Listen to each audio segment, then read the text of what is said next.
என் தேவன் பரிசுத்தர், என் ராஜா பரிசுத்தர், என் கர்த்தர் பரிசுத்தர், என் தேவாதி தேவன் பரிசுத்தர், என் ராஜாதி ராஜா பரிசுத்தர், என் கர்த்தாதி கர்த்தர் பரிசுத்தர். இயேசுவின் நாமம் வாழ்க, இயேசுவின் ரத்தம் ஜெயம்,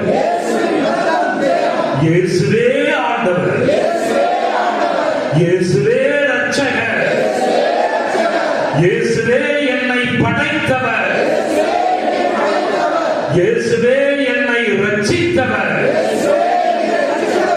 ஆண்டவர் இயேசுவே, நீர் ஒருவரே உண்மையுள்ள கடவுள். ஆண்டவர் இயேசுவே என்னை குணமாக்குபவர். ஆண்டவர் இயேசுவே எனக்கு விடுதலை தருபவர். ஆண்டவர் இயேசுவே என் பாவங்களை மன்னிப்பவர். ஆண்டவர் இயேசுவே எனக்கு நித்திய வாழ்வு தருபவர். ஆண்டவர் இயேசுவே உயிருள்ள தேவன், ஜீவனுள்ள தேவன், மெய்யான தேவன். ஆண்டவர் இயேசுவே உம்மை தவிர இந்த உலகத்திலே வேற தெய்வம் இல்லை. ஆண்டவர் இயேசுவே உம்மை மட்டும்தான் நான் ஆராதிப்பேன், உம்மை மட்டும்தான் நான் வழிபடுவேன், உம்மை மட்டும்தான் நான் மகிமைப்படுத்துவேன், உம்மை மட்டும்தான் நான் நேசிப்பேன். ஆண்டவர் இயேசுவே உம்மை நான் முழு மனதோடு நேசிப்பேன், முழு உள்ளத்தோடு, முழு ஆன்மாவோடு, முழு வலிமையோடு, முழு ஆற்றலோடு, முழு இருதயத்தோடு அன்பு செய்வேன். பிற மத தெய்வங்களை ஒருபோதும் வழிபட மாட்டேன், வணங்க மாட்டேன். சாத்தானுக்கு என்னிடம் இடம் இல்லை. சாத்தானுக்கு என் மீது அதிகாரம் இல்லை. சாத்தானுக்கு என் மீது பவர் இல்லை. சாத்தானுக்கு என் மீது சட்ட உரிமை இல்லை. லீகல் ரைட்ஸ் இல்லை.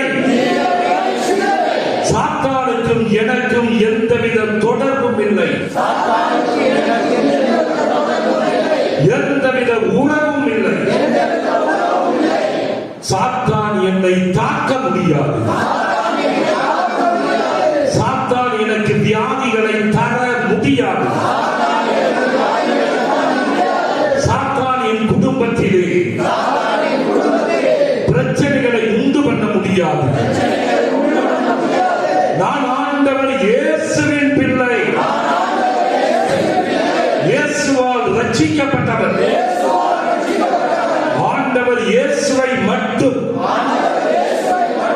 ஆராதித்து வழிபடுகிறவர். ஆண்டவர் இயேசுவின் பரிசுத்தமான இரத்தத்தால் விலை கொடுத்து வாங்கப்பட்டவர். என் ஆண்டவர் இயேசு சிலுவையிலே சிந்திய பரிசுத்தமான இரத்தத்தினாலும் அவருடைய சிலுவை மரணத்தினாலும் அவருடைய உயிர்ப்பினாலும் என்னை தாக்குகின்ற சாத்தானை என் ஆண்டவர் இயேசு தோற்கடித்து விட்டார். சாத்தான் தோற்கடிக்கப்பட்ட எதிரி தன் சிலுவையினால் கிடைத்த வெற்றியால் ஆட்சி புரிவோர், அதிகாரம் செலுத்துவோர் மரங்களை என் ஆண்டவர் இயேசு கிறிஸ்து பிடுக்கிக் கொண்டு அவர்களை இகழ்ச்சிக்கு உள்ளாகும்படி ஊர்வலமாக அழைத்து சென்றார். ஹalleluya, ஹalleluya, ஹalleluya. அப்படியே உட்காருங்க.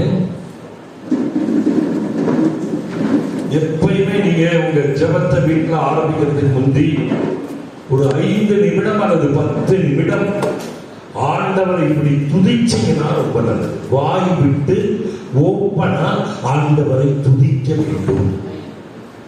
அப்ப ஆண்டவரை துதிக்கும் பொழுது ஆண்டவர் விரும்புகின்ற ஒரு முக்கியமானது என்னன்னா புகழ்ச்சி பலி, நன்றி பலி. sacrifice of thanksgiving, sacrifice of praising. இது ரெண்டும் தான் ஆண்டவர் மிக மிக விரும்புகின்ற ஒரு காரியம். அதனால்தான் நம்ம எப்பயுமே எந்த ஒரு காரியத்தையும் ஆரம்பிப்பதற்கு முன்பாக இந்த புகழ்ச்சி பலியையும் நன்றி பலியும் செலுத்த வேண்டும். அதனாலதான் சங்கீதம் 100 வசனம் 4 சொல்லுது பாருங்க, படிங்க. சங்கீதம் 100:4.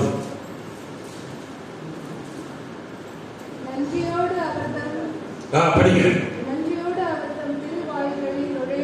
நன்றியோடு ஆண்டவர் தம் திருவாயில்களில் நுழையுங்கள். புகழ் பாடலோடு ஆண்டவர் தம் முற்றத்திற்கு வாருங்கள். போதுமா? இது ரெண்டும் என்ன சொல்றதுன்னா நன்றி பலி, புகழ்ச்சி பலி. இது ரெண்டையும் செலுத்தினீங்கன்னா இந்த கேட் உங்களுக்கு திறக்கும். அடுத்தது பிரசன்ன வாயிலே நீங்கள் நுழைந்து ஆண்டவருடைய பிரசன்னத்திலே இருப்பீர்கள். அதனால நீங்க முக்கியமா ஆண்டவர் என்ன ஆண்டவர் இயேசு அப்படின்னு நீங்க உரிமை கொண்டாட வேண்டும். இயேசுவுக்கும் உங்களுக்கு இருக்கக்கூடிய ரிலேஷன்ஷிப், உறவு வந்து அப்பா மகன். எங்க அப்பா என் இயேசப்பா, என்னோடு வாழுகின்ற இயேசப்பா. எல்லாரும் சொல்லுங்க, என் ஆவி ஆத்துமா சரீரத்திலே, என் ஆண்டவர் இயேசு வாசம் செய்கிறார். என் ஆவி ஆத்துமா சரீரத்திலே என் ஆண்டவர் இயேசு தங்கி வாழ்கிறார். என் ஆவி ஆத்துமா சரீரத்திலே என் ஆண்டவர் இயேசு குடிகொண்டு வாழ்கிறார்.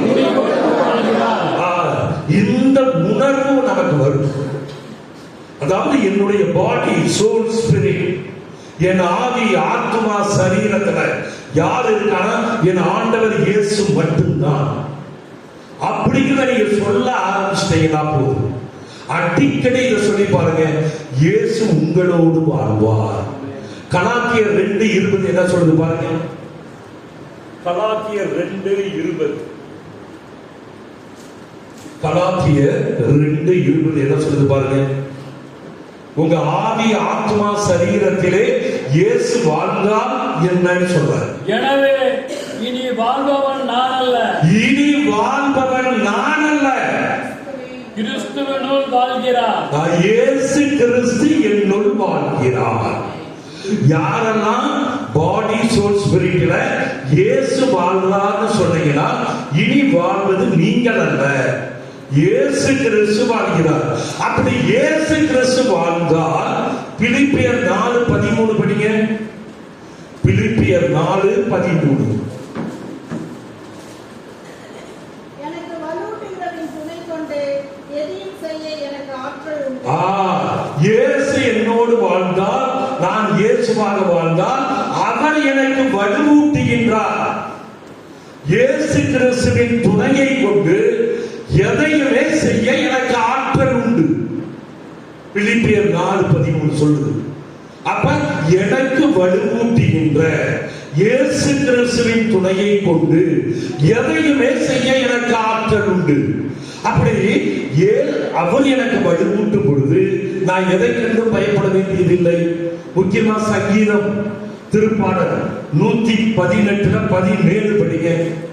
118:17.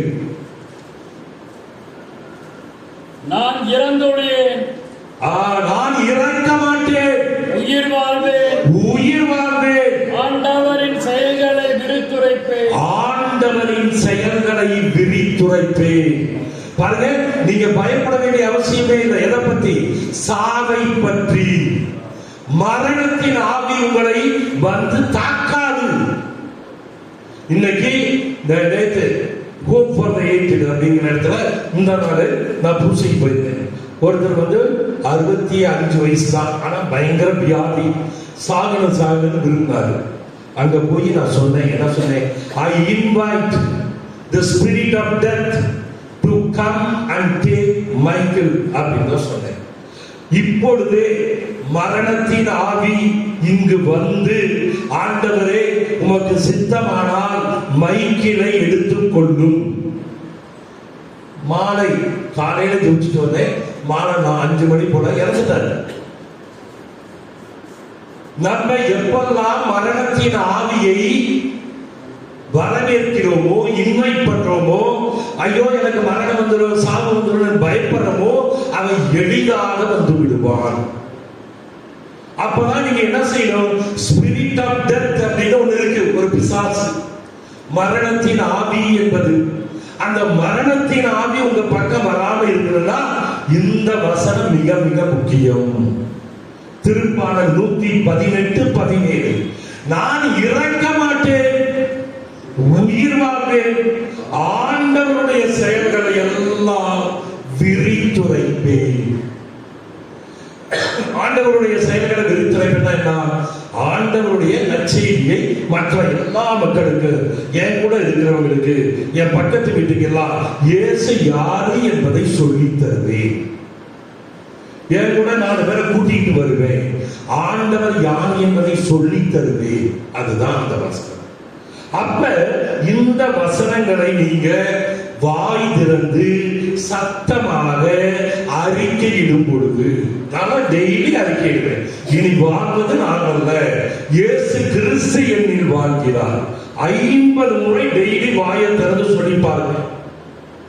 அந்த ஃபீலிங் உங்களுக்கு உள்ள வந்துடும். உங்களுடைய ஆவியில, உங்க ஆத்துமத்துல, உங்க சரீரத்துல இயேசுவினுடைய வல்லமை இறங்கி உங்களோடு இருப்பதை பார்ப்பீர்கள். ஏன்னா வாய் திறந்து அதை அறிக்கையிட வேண்டும். ரோமர் 10:8 படிக்க பார்ப்போம். ஏன் ஆண்டவர் சொல்றாரு பாருங்க. அதில் சொல்லியிருப்பது இதுவே, வார்த்தை உனக்கு மிக அருகில் உள்ளது, வார்த்தை உனக்கு மிக அருகில் உள்ளது, உன் வாயில் உன் இதயத்தில் உள்ளது, உன் வாயில இருக்கு, உன்னுடைய இருதயத்தில் இருக்கு. சொல்லுங்க. இதுவே நீங்கள் நம்பிக்கை கொள்ள வேண்டும் என நாங்கள் பறைசாற்றும் செய்தியாகும். இன்னும் ஒரு ஏனெனில் இயேசு ஆண்டவர் என வாயார அறிக்கையிட்டார், அந்த வசனம் உங்களோடு தங்கும். ஆண்டவருடைய வசனத்தை பத்தி உங்களுக்கு என்ன தெரியல. இது ஆட்டோம் பாம், இப்ப நியூக்ளியர் பாம் வந்துருச்சு. அந்த நியூக்ளியர் பாம் இப்ப இந்தியா வந்து பாகிஸ்தான் மேல எங்க தீவிரவாதிகள் இருந்தாலும் எல்லாத்துக்கும் மேலேய ஏகப்பட்ட மிசைல்ஸ் அடிச்சு தன்னா 9 இடத்துல எல்லாமே காலியாச்சு. அந்த மிசைல்ஸை விட இந்த வார்த்தை பயங்கர பவர் கொண்டது. இந்த வார்த்தையினுடைய வல்லமை நமக்கு தெரியல.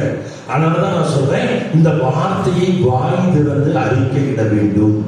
அதனாலதான் நான் இந்த அட்டை நான் உங்களுக்கு சொன்னப்ப திரும்ப நான் ஞாபகப்படுத்துறேன். நம்ம எல்லாத்தையும் அடிப்படையிலேயே கத்தோலிக்க மக்களுக்கு என்ன ஒரு பெரிய பிரச்சனைனா சாபத்தின் ஆவி அப்படிங்கிறது ஒன்று நம்ம தாக்குது. அந்த சாபத்தின் ஆவியை நீங்க தரமா அந்த 7 வசனங்களை கொடுத்துருக்கேன். இதன் டெய்லி வாயார அறிக்கையிட்டால் சாபம் உங்களை விட்டு விலகும் பொழுது ஆட்டோமேட்டிக்கா நீங்க என்ன கேட்கிறீங்களோ அந்த ஆண்டவர் கொடுப்பார். யோவான் 15:7 படிங்க. யோவான் 15:7 சொன்னார் பாருங்க. Praise the Lord. படியே. நீங்கள் என்னுள்ளும் நீங்கள் என்னுள்ளும் என் வார்த்தைகள் உங்களுள்ளும் நிலைத்திருந்தால் என் வார்த்தைகள், இந்த இறை வார்த்தை உங்களிடையே நிலைத்திருந்தால் நீங்கள் விரும்பி கேட்பதெல்லாம் நடக்கும். நீங்க விரும்பி கேட்பது எல்லாமே நடக்கும். அப்ப இந்த சாபத்தின் ஆவி அப்படிங்கிறத நீங்க எடுத்துட்டா, இந்த வார்த்தையின் மூலமாக வேலை இல்லையா, திருமண தடைகளா, இல்ல குழந்தை பாக்கியம் இல்லையா, இல்ல பண பிரச்சனையா, இல்ல கடன் தொல்லையா, இல்ல குடும்பத்துல கணவன் மனைவி பிரிஞ்சு கிடக்கிறாங்களா, இல்ல குடும்பத்துல கணவன் மனைவி டிவோர்ஸ் ஆகிற மாதிரி இருக்கிறாங்களா, இந்த வார்த்தையை சொல்லி பாருங்கள். அதுக்கு உண்டான வசனம் அதுதான் நான் இதுல கொடுத்திருக்கேன். அதுக்கு உண்டான வசனத்தை எடுத்து என்ன பிரச்சனையோ அந்த பிரச்சனைக்கு உண்டான வசனம், அதை வாயால நீங்க சத்தமா அறிக்கை இடும் பொழுது அந்த காரியம் உங்களுக்கு நடக்கும். அததான் ஆண்டவர் சொல்லி தராரு. இதுதான் ஒவ்வொரு முறையும் சொல்றேன் உங்ககிட்ட. ஆண்டவருடைய இறை வார்த்தையை எப்படி அறிக்கை இடுவது என்று கற்றுக்கொண்டார். ஆண்டவர் இயேசு நமக்கு 3 கருவி கொடுத்திருக்கார். ஒன்று இறை வசன வார்த்தை, இரண்டாவது இயேசுவின் நாமம், அவருடைய பெயர், மூன்றாவது இயேசுவினுடைய ரத்தம். இந்த 3 கருவிகளை மட்டும்தான் பைபிள் சொல்லுது. வேற எந்த கருவியை நீங்கள் பயன்படுத்தவே வேண்டாம். இந்த 3 கருவியை பயன்படுத்தினால் போதும். ஆண்டவர் நம்மோடு கூட இருந்து உங்களுக்கு என்ன தேவையோ அதை கொடுத்து விடுவார். வியாதிகளா, இந்த 3ஐயும் பயன்படுத்தி பாருங்க, எந்த வியாதியும் உங்களை தாக்க முடியாது. வாய் இருந்து நீங்க இன்னைக்கு நிறைய, அதாவது உலகத்துல ஏமாற்று வேலைகள் நிறைய வந்துருச்சு. உங்க வியாதியை குணமாக்க இன்னைக்கு நிறைய இருக்கு. அக்குபஞ்சர், அக்குப்ரெஷர், அப்புறம் சித்தா, இது மாதிரி நிறைய ட்ரீட்மெண்ட் வருது. ஆனா எதுவுமே குணமாக்க முடியாது. இறை வார்த்தை, வல்லமையுள்ள இறை வார்த்தையை வாயார அறிக்கையிட்டால் அது நிச்சயமாக விடுதலை தரும். Praise the Lord. Hallelujah. இதைத்தான் நான் முக்கியமா உங்களுக்கு சொல்றேன். ஏன்னா இது என் வாழ்விலே நான் பார்த்தது. ஏறக்குறைய 1000 பேருக்கு, ஒரு 10,000 பேருக்கு நான் சந்திச்சிட்டேன் என்னுடைய கடந்த 5 வருடங்களாக 6 வருடங்களாக. யார் யாரெல்லாம் இந்த வார்த்தையை, இறை வார்த்தையை வாயார அறிக்கையிட்டார்களோ அவர்களுக்கு எல்லா நலன்களும், என்ன காரியத்துக்காக சொன்னார்களோ. இப்ப உதாரணமா எடுத்துங்க, குழந்தை பாக்கியம். 15 வருடமாக ஒருத்தவங்களுக்கு குழந்தை பாக்கியம் இல்லை. சென்னையில அண்ணா நகர்ல இருக்கிறாங்க, பேரு ஜோஸ்பின். கேட்டு பாருங்க. அவங்க இந்த வார்த்தையை வாயார அறிக்கையிட்டார்கள். முதல்ல இந்த சாபத்தின் ஆவியை எடுத்தாங்க. 7 வசனத்தை சொல்லி எடுத்தாங்க. எடுத்த உடனே கன்சீவ் ஆகிறாங்க. இன்னைக்கு 6 மாதங்கள் ஆகிவிட்டது அவங்களுக்கு கன்சீவ் ஆகி. அருமையான குழந்தை பாக்கியத்தை ஆண்டவர் தர போறாரு. 15 வருடமாக அங்க பார்க்காத ட்ரீட்மெண்ட் இல்லை. ஐயோ போனாங்க, 1 3 தடவை 4 தடவை, அத்தனையும் ஃபெயிலியர். ஆனா இறை வார்த்தை எங்க உள்ள போச்சோ, அவங்க கர்ப்பப்பைக்குள், அவங்க யூட்ரஸ்க்குள் இறை வார்த்தை போய் அமர்ந்த உடனே, இயேசுவுடைய நாமம் சொன்ன உடனே என்ன சொன்னாங்க? என்னிடம் உள்ள மலடி என்ற கெட்ட ஆவி இப்பவே என்னை விட்டு வெளியேறும்படி இயேசுவின் நாமத்தினாலே நான் கட்டளையிடுகிறேன். 50 முறை சொன்னாங்க டெய்லி. அடுத்தது என்ன சொன்னாங்க? இயேசுவின் ரத்தத்துல, இயேசுவின் ரத்தத்தினால் எனக்கு குழந்தை பாக்கியம் கிடைத்தது. இன்னொன்னு சொன்னேன் அவனை, இயேசுவின் ரத்தத்தினால் என் கர்ப்பப்பையில் உள்ள கட்டுகள் அனைத்தும் அவிழ்க்கப்பட்டன. பிசாசுடைய கட்டுகள் எங்கெங்க இருக்கோ அதை அந்த இடத்தை சொல்லி, இயேசுடைய ரத்தத்துல இப்ப முட்டி வலி சொல்லி பாருங்க, தொடர்ந்து சொல்லணும். டெய்லி ஒரு 50 முறை 100 முறை நல்லா உட்கார்ந்து வாய் திறந்து சத்தமா சொல்லணும். இயேசுவின் ரத்தத்தினால் என் முட்டியில் உள்ள எல்லா கட்டுகளும் அவிழ்க்கப்பட்டன. முட்டி வலி உடனே போய்விடும். தொடர்ந்து நீங்க செய்யும் பொழுது அருமையாக நடக்க முடியும். அதை நீங்க ஆணவ மனசுல ஆள பதிச்சுக்கிட்டு உட்கார்ந்து சொல்லி பாருங்க. நிறைய பேருக்கு இப்படிப்பட்ட காரியங்கள் நடந்து கொண்டே இருக்கின்றன. என்ன சொல்ல வரேன்னா, ஆண்டவர் இயேசுனுடைய அற்புதம் டெய்லி நடக்குது. நம்ம நம்புகின்ற பொழுது, நாம் விசுவசிக்கும் பொழுது அந்த காரியம் நடந்துவிடும். ஆனால் இங்க வந்திருக்கிறவங்க நீங்க எல்லாருமே உங்களுக்கு ஏதாவது ஒரு தேவை, ஏதாவது ஒரு கஷ்டம் இருக்கு. அந்த கஷ்டத்திலிருந்து நீங்கள் விடுதலை பெற வேண்டுமா? பயன்படுத்துங்கள். என்னத்தை? இறை வார்த்தையை, the word of God. பயன்படுத்துங்கள் இயேசுவின் நாமத்தை, the name of Jesus. பயன்படுத்துங்கள் இயேசுவின் இரத்தத்தை, the blood of Jesus. இந்த மூணு தவிர வேற எதுக்குமே எந்த பவரும் இல்லை. எந்த சாத்தானையும் முறியடிக்கக்கூடியது ஆண்டவர் இயேசு சிலுவையிலே சிந்திய பரிசுத்தமான ரத்தம். அந்த ரத்தத்தை பயன்படுத்தி பாருங்க. ஆட்டுக்குட்டியானவர் இயேசு சிந்திய ரத்தத்தினாலும் நான் சொன்ன வார்த்தையின் சாட்சியாலும் நான் சாத்தானை ஜெயித்து விட்டேன். இந்த வசனம் திருவெளிப்பாடு 12:11 அதுல சொல்லப்படுது. இந்த வசனத்தை நீங்க சொல்லி பாருங்க. சாத்தான் உங்க கிட்ட வருவானான்னு பார்க்கலாம். அல்லது சொல்லுங்க லூக்கா 10:19 படிங்க. லூக்கா 10:19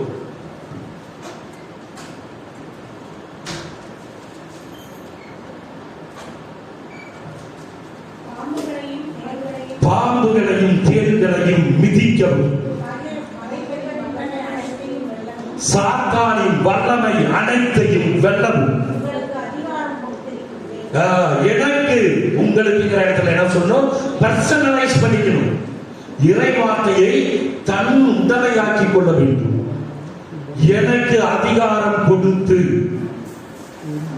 எனக்கு எதுவுமே தீங்கு விளைவிக்காது என்ற என் ஆண்டவர் இயேசுவே உமக்கு நன்றி சொல்லி பாருங்க.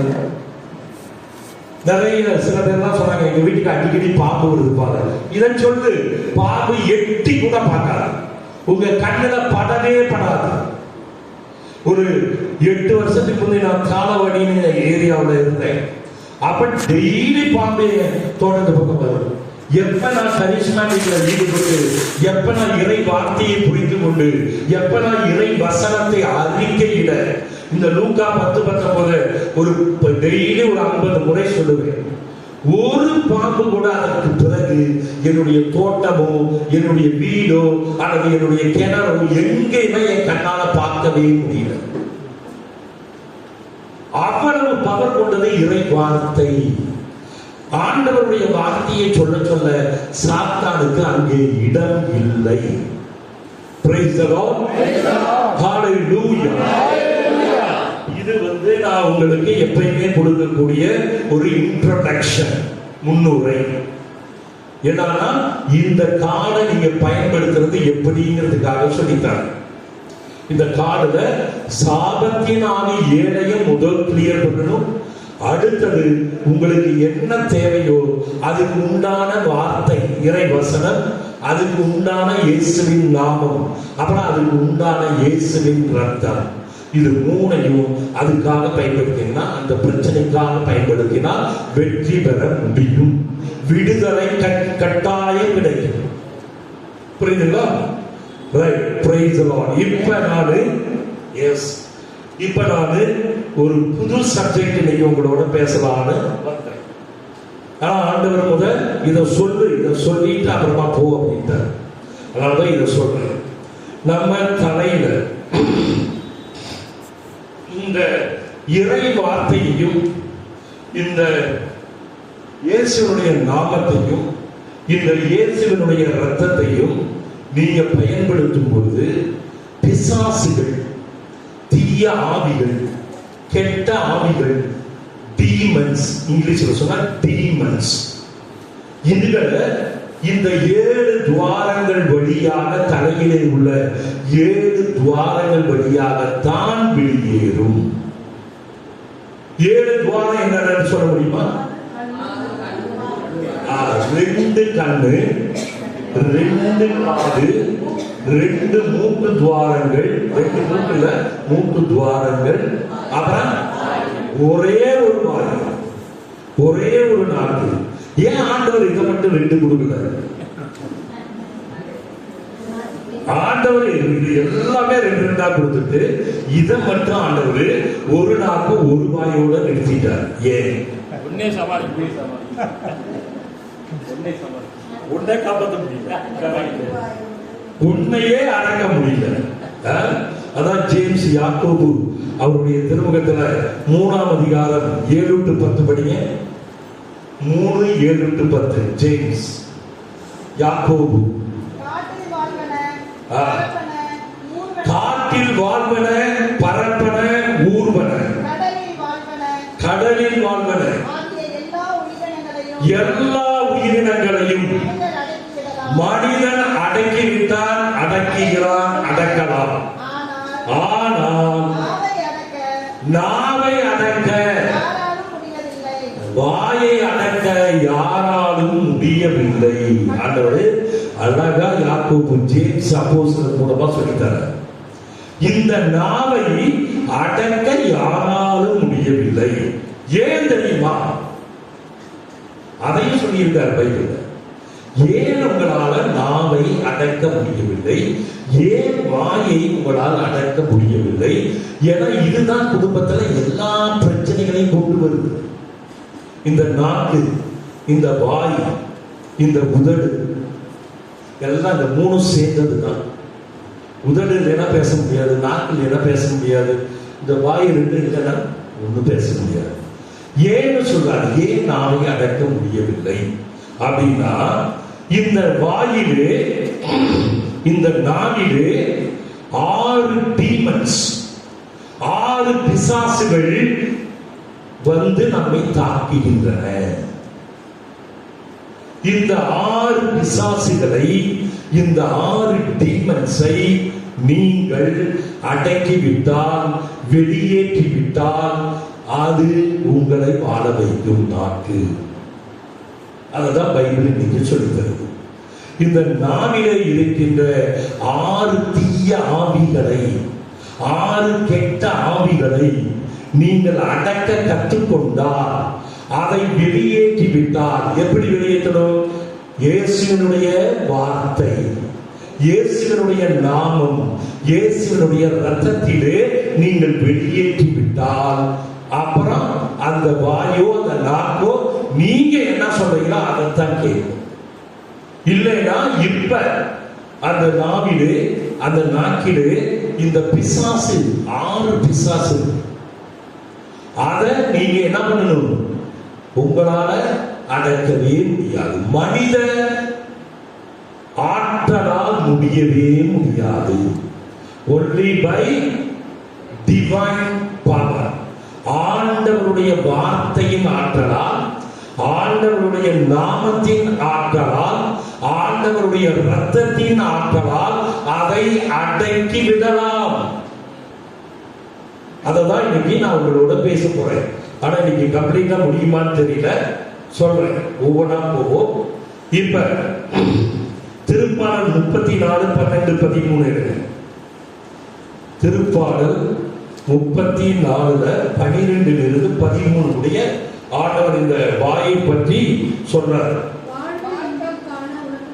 சத்தமா படிங்க. வாழ்க்கையில நீ மகிழ்ச்சியா இருக்கணுமா, நீ எப்பயுமே இன்பத்தோடு இருக்கணுமா அப்படின்னு சொல்லி என்ன சொல்றாரு படிங்க.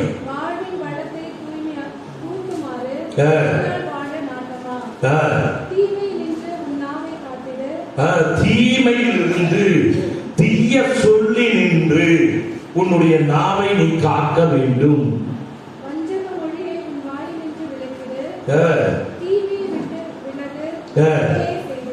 அவ்வளவுதான். வஞ்சக மொழி இந்த வாயில் இருந்துதான் வருது. தீமையின் ஆவிகள் இந்த வாயிலிருந்து தான் வருது. ஆதலால அந்த தீமையின் ஆவியை நீ அடக்க கற்றுக்கொண்டால் இந்த வாழ்க்கையில நீ மகிழ்ச்சியாக இருக்க முடியும். முடிஞ்ச வரை நீங்க வரப்ப பைபிள் கொண்டு வந்துட்டா தான் உங்களுக்கு ஈஸி. பைபிள் நான் சொல்ல சொல்ல எடுத்து நீங்க படிக்கலாம். இல்லைன்னா என்ன ஆகிடும், ஒரு மாதிரி தூக்கம் வந்துடும். ஏன்னா இந்த பிசாசு என்ன பண்ணுன்னா உங்களை இந்த வார்த்தையை கேட்க விடாம தடுக்க பார்க்கும். அதுக்கு அதை செய்யக்கூடிய ஒரு பிசாசு. என்ன பிசாசு தெரியுமா? தூக்கத்தின் ஆவி, ஸ்பிரிட் ஆஃப் ஸ்லம்பர். அதுக்கு பேரு தூக்கத்தின் ஆவிக்கு பேரு ஸ்பிரிட் ஆஃப் ஸ்லம்பர். சில பேருக்கு கோயிலுக்கு வந்த உடனே, ஞாயிற்றுக்கிழமை கோயிலுக்கு நிறைய பேர் வருவாங்க. வந்த உடனே உட்கார்ந்த உடனே அவங்களை அறியாமலேயே தூங்குவாங்க. அது என்னன்னா இந்த தூக்கத்தின் ஆவின்னு ஒண்ணு இருக்கு. பைபிள் சொல்லுது அந்த தூக்கத்தின் ஆவிக்கு பேரு ஸ்பிரிட் ஆஃப் ஸ்லம்பர். SLUMBER. இந்த தூக்கத்தின் ஆவியை நீங்க எடுக்கலைன்னா எங்க போனாலும், படிக்கிறதுக்கு காலேஜ் போனாலும் சரி, ஸ்கூலுக்கு போனாலும் சரி, சில பிள்ளைங்க ஸ்கூலுக்கு போனோடனே டீச்சர் கம்ப்ளைண்ட் ஃபாதர் என்னன்னா எப்ப பார்த்தாலும் ஸ்கூல்ல உட்காந்து தூங்குறோம் அப்படின்னு சொன்னாங்க. அந்த குழந்தையை கொடுத்து நான் ப்ரே பண்ணேன். தூக்கத்தின் ஆவியை எடுக்கிறது. தலையில கை வச்சு என்ன சொன்னேன், சொல்லுமா, நான் சொல்லுமான்னு சொன்னேன். 9ஆம் கிளாஸ் படிக்கிற பொண்ணு தான். என் மகனிடம் இல்ல என்னிடம் உள்ள அந்த குழந்தையவே சொல்ல சொன்னேன். தூக்கத்தின் ஆவி, the spirit of slumber, என்னை என்னுடைய உறக்கத்தை விட்டு வெளியேறும்படி இயேசுவின் நாமத்தினாலே நான் கட்டளையிடுகிறேன். I command all spirit of slumber operating in my sleep to come out in the name of Jesus. அப்படின்னா சொல்ல சொன்னேன். ஒரு 10 தடவை நான் சொல்லிட்டு நீ போய் வீட்டுல ஒரு 50 முறை சொல்லுமான்னு. அப்புறம் அதோட இன்னொன்னு ரத்தத்துல, இயேசுவின் ரத்தத்தினால் என்னிடம் இருந்த தூக்கத்தின் ஆவி என்னை விட்டு வெளியேறியது. இதை ஒரு 50 முறை சொல்லுங்க. இப்ப டெய்லி என்ன போன் பண்ணி அடிக்கடி சொல்லுவோம், ஃபாதர் என் குழந்தை இப்ப 9th முடிச்சுட்டா 10th வந்துட்டா நல்லா படிக்கிறா, தூங்குறதே கிடையாது ஸ்கூல்ல. இப்ப டீச்சர் எனக்கு உடனே சொன்னாங்க தூங்குறதே இல்லை. Praise the Lord. இதுதான் தூக்கத்தின் ஆவி. இதை எடுக்கணும்னா இதுதான் செய்யலாம். அவனை திட்டியோ அல்ல அந்த பிள்ளைகளை திட்டியோ யாரையும் திட்டி பிரயோஜனம் இல்லை. நான் ஞாயிற்றுக்கிழமையில சில சமயம் பூசை வைக்கிறப்ப நான் என்னுடைய பங்குல இல்லை மற்ற இடங்கள்ல போறப்ப யாராவது கொஞ்சம் பேர் தூங்கிட்டு இருக்காங்கன்னா உடனே நான் என்ன சொல்லுவேன், எல்லாரும் எழுந்துங்க, நான் சொல்றத சொல்லுங்கன்னு சொல்லி என்னிடம் உள்ள எல்லாரும் சொல்லுங்கன்னா சொல்லுவாங்க. அப்ப அதே மாதிரி நீங்களும் ஒரு தடவை சொல்லிடுங்க, என்னிடம் உள்ள தூக்கத்தின் ஆவி என் தூக்கத்தை விட்டு உடனடியாக வெளியேறும்படி இயேசுவின் நாமத்தினாலே நான் கட்டளையிடுகிறேன். இயேசுவின் ரத்தத்தினால் என்னிடம் இருந்த தூக்கத்தின் ஆவி இப்பவே என்னை விட்டு வெளியேறியது. Praise the Lord. இப்படி சொல்லிட்டாலே போதும், தூக்கத்தின் ஆவி மெல்ல மெல்ல கிடைக்கணும். சரி, இங்க நமக்கு வேலை இல்லை, இங்க யாரோடையும் தூங்குறதுக்கு விட மாட்டாரு அப்படின்னு புரிஞ்சது பிசாசு கிளம்பிடுவான். அதே மாதிரிதான் இந்த நாவிலே உள்ள வஞ்சக மொழி அப்படிங்கிறது நம்மளோட இருக்கக்கூடாதுன்னு சொல்றாரு. நீதிமொழி எடுங்க, 13ஆம் அதிகாரம் 3வது வசனம். நீதிமொழி 13:3. பாருங்க, நாக்கை காப்பவர் தன்னுடைய உயிரை காத்துக் கொள்கிறார். நாவை யாரு காக்கலையோ அவன் கெட்டு அழிந்து போவான். படிச்சிட்டீங்களா? 3. அதே மாதிரி 21-23 எடுங்க. அதுலயே நீதிமொழிகள் அழகா சொல்றாரு பாருங்க. அங்க ஒரு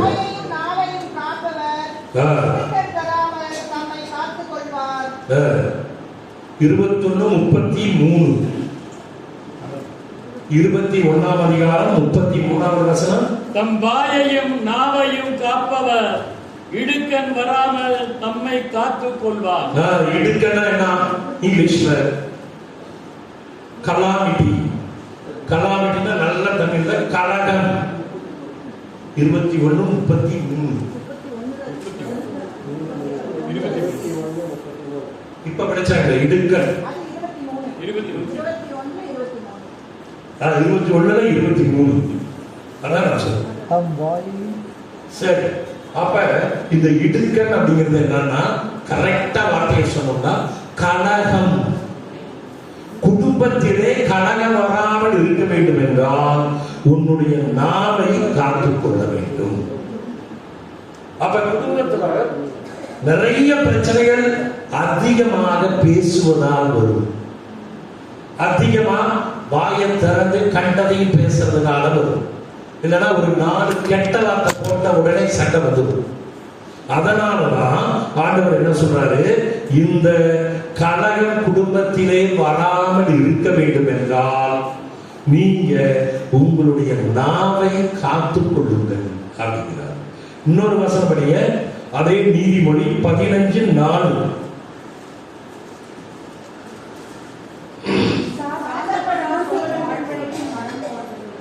சாந்தப்படுத்தும் சொல் எப்படி?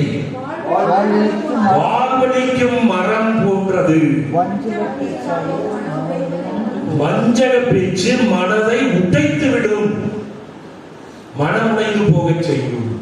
ஆனால்தான் குடும்பத்துல இன்னைக்கு நிறைய குடும்பங்கள் பிரச்சனையில இருக்கிறதுக்கு காரணம் இந்த வாயை அடக்குவது, சாந்தமான சொற்களை சொல்வது இல்லை.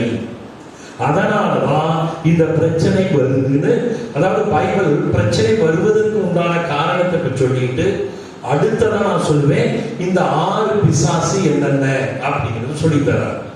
அடுத்ததாக அதே நீதிமொழியில 18:21 படிக்க பார்ப்போம்.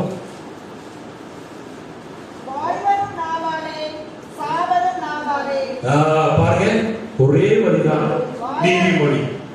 வாழ்க்கை உனக்கு நல்லபடியா அமையணுமா அப்படின்னா வாக்குதான். சாவு, குடும்பத்துல சாவு வருது அப்படின்னா, கலகம் வருது, குடும்பங்கள் பிரியுது, இல்ல குடும்பத்துல நிம்மதி இல்லை அப்படின்னா அதுக்கு காரணமும் நாவுதான். வாழ்வும் சாவும் வாயில் அடங்கி உள்ளது, நாக்கில் அடங்கி உள்ளது. நீதிமொழி ரொம்ப அருமையா சொல்றாரு. அடுத்ததான் மத்தேயு எழுத 12:33 37 முடிய படிங்க. மத்தேயு 12:33 37 முடிய. மரம் இப்ப பாக்குறீங்க, இந்த மரம் மாமரம் நல்ல மரம் பழம் கொடுக்குது, இது நல்ல மரம் அப்படின்னு சொல்றோம். அப்ப நல்ல மரம் என்ன கனியை கொடுக்கும்? நல்ல கனிகளை தான் தரும், நல்ல பழத்தை தான் தரும், கசப்பான பழங்களை தராது. அதே மாதிரிதான் சொல்லுவாங்க,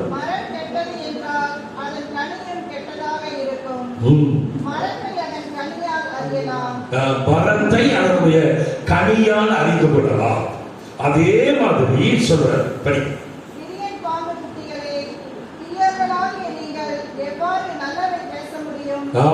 தீயவனாக நீங்கள் எப்படி நல்லா பேச முடியும், நல்ல வார்த்தைகளை சொல்ல முடியும்? நல்ல வார்த்தைகள் எல்லாம் எங்கிருந்து வரும்? உள்ளத்தின் நிறைவிலிருந்து, இருதயத்திலிருந்து. இருதயம் நல்ல இருதயமாக இருந்தால் அங்கிருந்து நல்ல வார்த்தை தான் வரும். இருதயம் கெட்ட இருதயமாக இருந்தால் அங்கிருந்து கெட்ட வார்த்தைகள் தான் வரும் அப்படின்னு ஆண்டவர் சொல்றார். இன்னும் ஒரு பிரச்சனை, திருப்பாடல் 45 1 2 முடிய. மன்னரை குறித்து நான் தலையை புனைகின்ற பொழுது இணையதள செய்தியால் என் நெஞ்சம் ததும்பி வழிகின்றது. திறந்தது கவிஞரின் எழுதுகோலான என் நாவும் ஆகிடுமே. மாநில மைந்தருள் பேரழகு பெருமகன் நீர். உன் இதழ் நின்று அருள் வெள்ளம் பாய்ந்து வரும். கடவுள் உமக்கு என்றென்றும் ஆசி வழங்குகின்றார். வீரனுக்கு மன்ன மாட்சியோடு உன் மாண்பு தொலைநிலவே.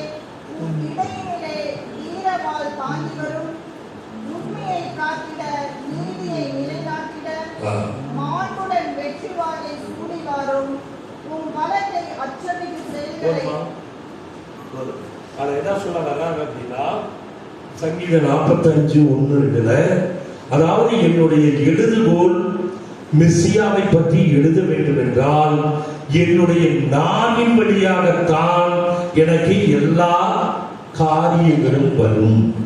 என் இதயத்திலே என்ன இருக்கிறதோ அதைத்தான் என் உதடுகள் வழியாக நான் சொல்ல முடியும் அப்படிங்கிறார். இப்ப இதுக்கு என்ன காரணம் அப்படின்னா, நீங்க இறை வார்த்தைகளை படிக்கத்தான் உங்களுடைய இதயம் ஆண்டவருக்கு உகந்த இதயமாக மாறும். இறை வார்த்தைகளை படிக்காம அதிகமாக சீரியல், அதிகமாக மொபைல், அதிகமாக இன்றைக்கு வரக்கூடிய எல்லா காரியங்களையும் பார்த்து கொண்டு இருந்தால் இந்த இதயத்தில் இருந்து வரக்கூடிய காரியங்கள் அத்தனையும் என்னவா மாறும்? வஞ்சக மொழியாக, கெட்ட வார்த்தைகளாக மாறிவிடும். இதெல்லாம் நிறைய சொல்லிட்டே வரும். ஆனா இப்ப நான் உங்களுக்கு சொல்ல போறது, இந்த 7 துவாரங்கள் வழியாக வெளியேறுகின்ற இந்த பிசாசை எப்படி நீங்க இப்ப முதல் கெட்ட ஆவி, இந்த நாக்கின் வழியாக வருகின்ற முதல் கெட்ட ஆவி என்ன அப்படின்னு பாருங்க. அதுக்கு முதல் அந்த கெட்ட ஆவியை நீதிமொழி தான் சொல்லுது. 10:19 எடுங்க. நம்பர் 1 என்ன கெட்ட ஆவி? அது உங்க நாக்கின் வழியாக இருக்கின்ற, உங்க நாக்கிலே இருக்கின்ற அந்த கெட்ட ஆவி என்னன்னா நீதிமொழி 10:19. 10:19 படிங்க. மட்டுக்கு மிஞ்சின பேச்சு அளவற்ற தீமைகளை விளைவிக்கும். இருங்க, மட்டுக்கு மிஞ்சின பேச்சு அப்படின்னா என்ன? இங்கிலீஷ்ல எக்ஸசிவ் டாக்கிங், ஓவர் டாக்கிங். யார் அளவற்று பேசுகிறார்களோ, அதிகமாக யார் வீட்டுல 2 பேர் சும்மா உட்கார்ந்து பேசிட்டு இருக்கீங்க, அளவற்று யார் பேசுறாங்களோ அந்த பேச்சு ஓவர் டாக்கிங். அததான் மட்டுக்கு மிஞ்சின பேச்சு. அது என்ன பண்ணுது? தீமைகளை கொண்டு வரும். அது தொடர்ந்து பண்ணுங்க. நாக்கு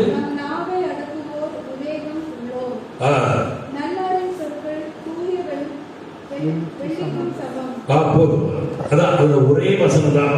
அந்த 19வது வசனம் என்ன சொல்றது அப்படின்னா, அதிகமாக, அளவுக்கு அதிகமாக பேசினால் அது பிசாசிடமிருந்து வருகிறது.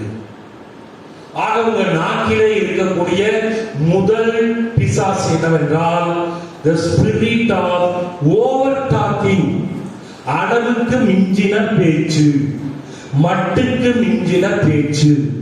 இது இல்லாம பார்த்துக்கணும்.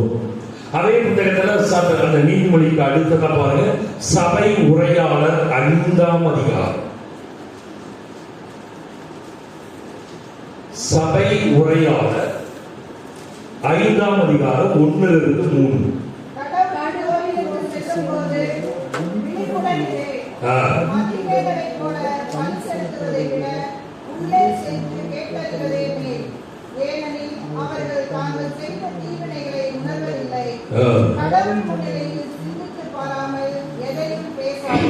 கடவுள் முன்னிலையிலே நீங்க சிந்தித்து பாராமல் கண்டதையும் பேசாதீங்க. சொல் மிகுமானால் என்ன வெளிப்படும்? மூடத்தனம் வெளிப்படும். அததான் ஆண்டவர் சொல்றாரு, அதிகம் பேசுவோர் இருதயத்தை பிசாசு என்ன பண்ணும்? ரெஸ்ட்லெஸ் ஆக்கிவிடும். அதிகம் நம்ம பேசுறோம் அப்படின்னா அது ரெஸ்ட்லெஸ் பண்ணிவிடும். அதனால்தான் சொல் வார்த்தைகளை நீங்கள் பேசும் பொழுது ஆண்டவர் உங்க வார்த்தையில பேசாதீங்க. ஆண்டவருடைய வார்த்தையிலேயே உங்களுக்கு என்ன தேவையோ அதை சொல்லிட்டு அப்படியே ஆண்டவருக்கு முன்னால அமர்ந்திருங்கள் போதும். நீங்க ஏன்னா ஆண்டவருக்கு ஒண்ணு தெரியாதுன்னு நினைக்காதீங்க. உங்க குடும்பத்துல, உங்க வாழ்க்கையில என்ன நடக்குதோ அத்தனையும் அவருக்கு தெரியும். அதனாலதான் ஆண்டவர் என்ன சொல்றாரு? அதிகம் பேசுவோர் இருதயத்தை பிசாசிடம் கொடுத்து விடுகிறார்கள். அப்படி இல்லாம இறை வார்த்தையில நீங்க பேசுங்க. இறை வார்த்தையில உங்களுக்கு என்ன தேவையோ அது இறை வார்த்தையில் இருக்கு. இப்ப ஒருத்தர் பயங்கரமா குடிச்சிட்டு இருக்காரு, அதை நிறுத்தணும்னு பாக்குறாரு, முடியல. அதை நிறுத்துறதுக்கு என்ன வசனம் சொல்லுங்க பாப்போம். 1 கொரிந்தியர் 6:12 அது படிங்க. அந்த வசனத்தை மட்டும் ஒரு 50 முறை சொல்லிட்டு நீங்க பாட்டு போங்க, வேற எதுவும் வேண்டாம். ஆண்டவரே குடியை நிறுத்து, என்னால குடிக்காம இருக்க முடியல, என்ன நீங்க செய்யறீங்க அப்படின்னு நம்ம பாடு வாயில பேசிட்டு இருக்கோம்னா அது என்ன பண்ணும்? பிசாசு அந்த வார்த்தையை பயன்படுத்தி உன்னை மூடனாக மாற்றிவிடும், முட்டாளாக ஆக்கிவிடும். 1 கொரிந்தியர் 6:12 சொன்னா போதும். எல்லாவற்றையும் செய்ய எனக்கு உரிமை உண்டு, ஆனால் எல்லாமே நன்மை தரக்கூடியவை அல்ல. எல்லாவற்றையும் செய்ய எனக்கு உரிமை உண்டு, ஆனால் நான் குடிக்கு அடிமையாகிவிட மாட்டேன் அப்படின்னு சொன்னார். இந்த வசனத்தை மட்டும் நீங்க கோயில்ல உட்கார்ந்து ஒரு 50 முறை நீங்க பாடி இதையே சொல்லிட்டு அவ்வளவுதான் ஆண்டவரை சொல்லி போயிட்டே இருக்கு. ஆண்டவரே குடியை நிறுத்து, நான் அந்த பக்கம் போனா அந்த கடையை பார்க்காம போகணும் அப்படி இப்படின்னு சொல்ல வேண்டிய அவசியமே இல்லை.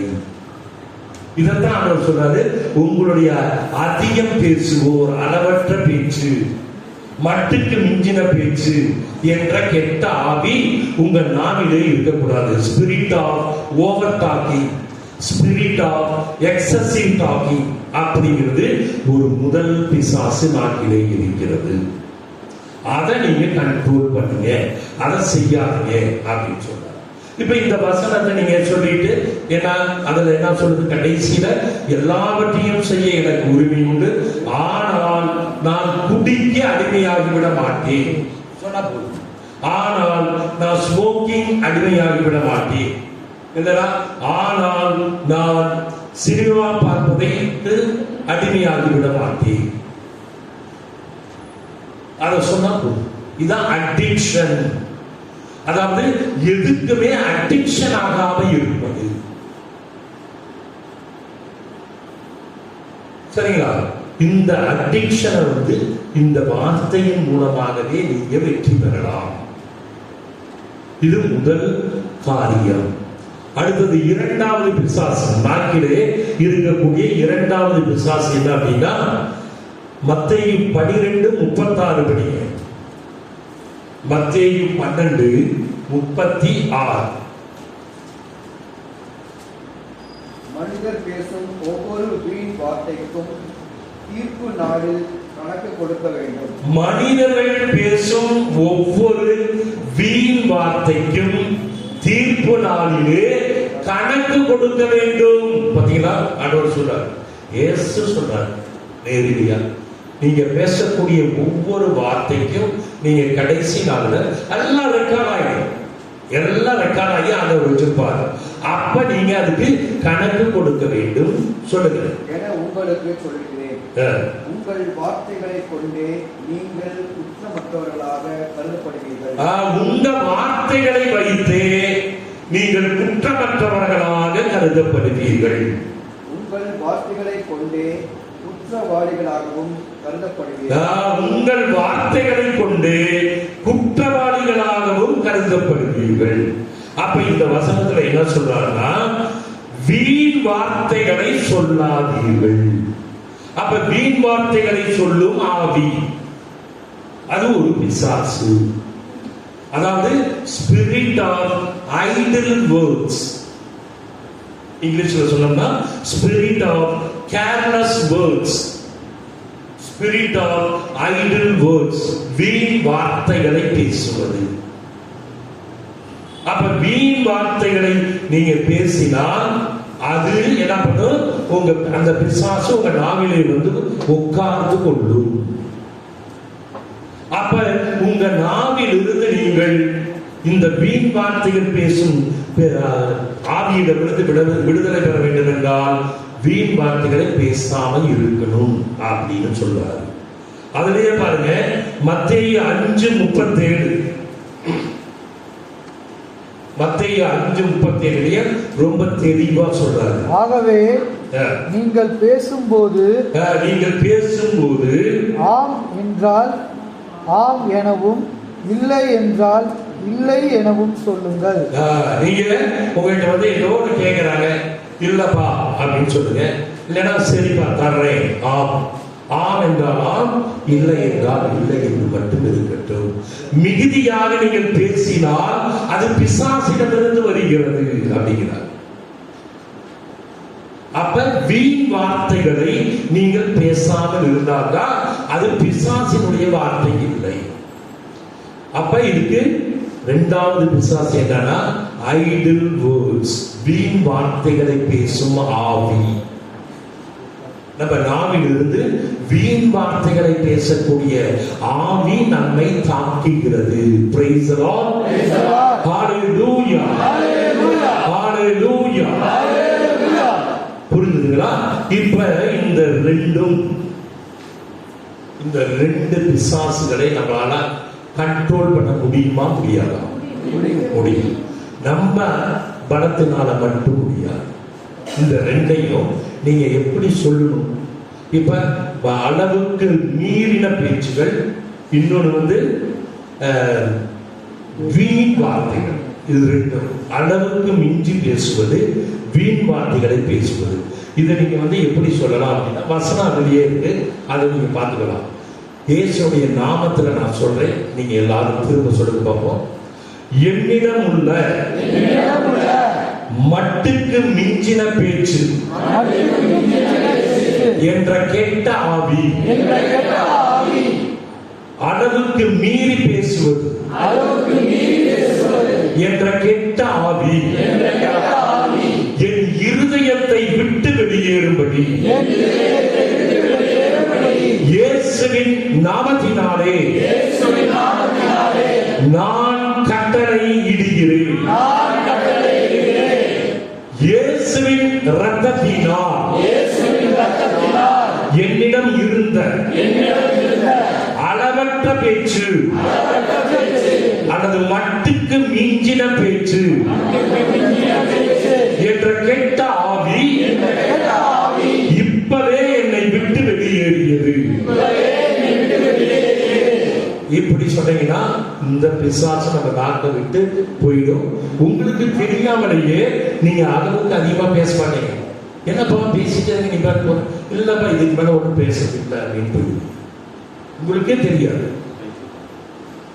இது எனக்கு நடக்கிறது. நாங்க ஃபாதர்ஸோட போய் உட்காந்து பேசிட்டு இருக்கிறப்ப என்ன பண்ணுவாங்க, எல்லா இடத்துலயும் அந்த ஃபாதரை பத்தி குறை சொல்றது, புரணி பேசுறது, பிஷப் பேசுறது, பிஜேபி பேசுறது, இப்படி ஒவ்வொன்றா வந்துட்டு இருக்கும். அப்போ உடனே நான் என்னை அறியவனே இருப்பா, கொஞ்சம் வேலை கிடக்கு. அப்ப நமக்கு இந்த பிசாசு நம்ம நாட்டை விட்டு போய்விட்டது அப்படிங்கிறத நம்ம தெரிந்து கொள்ளலாம்.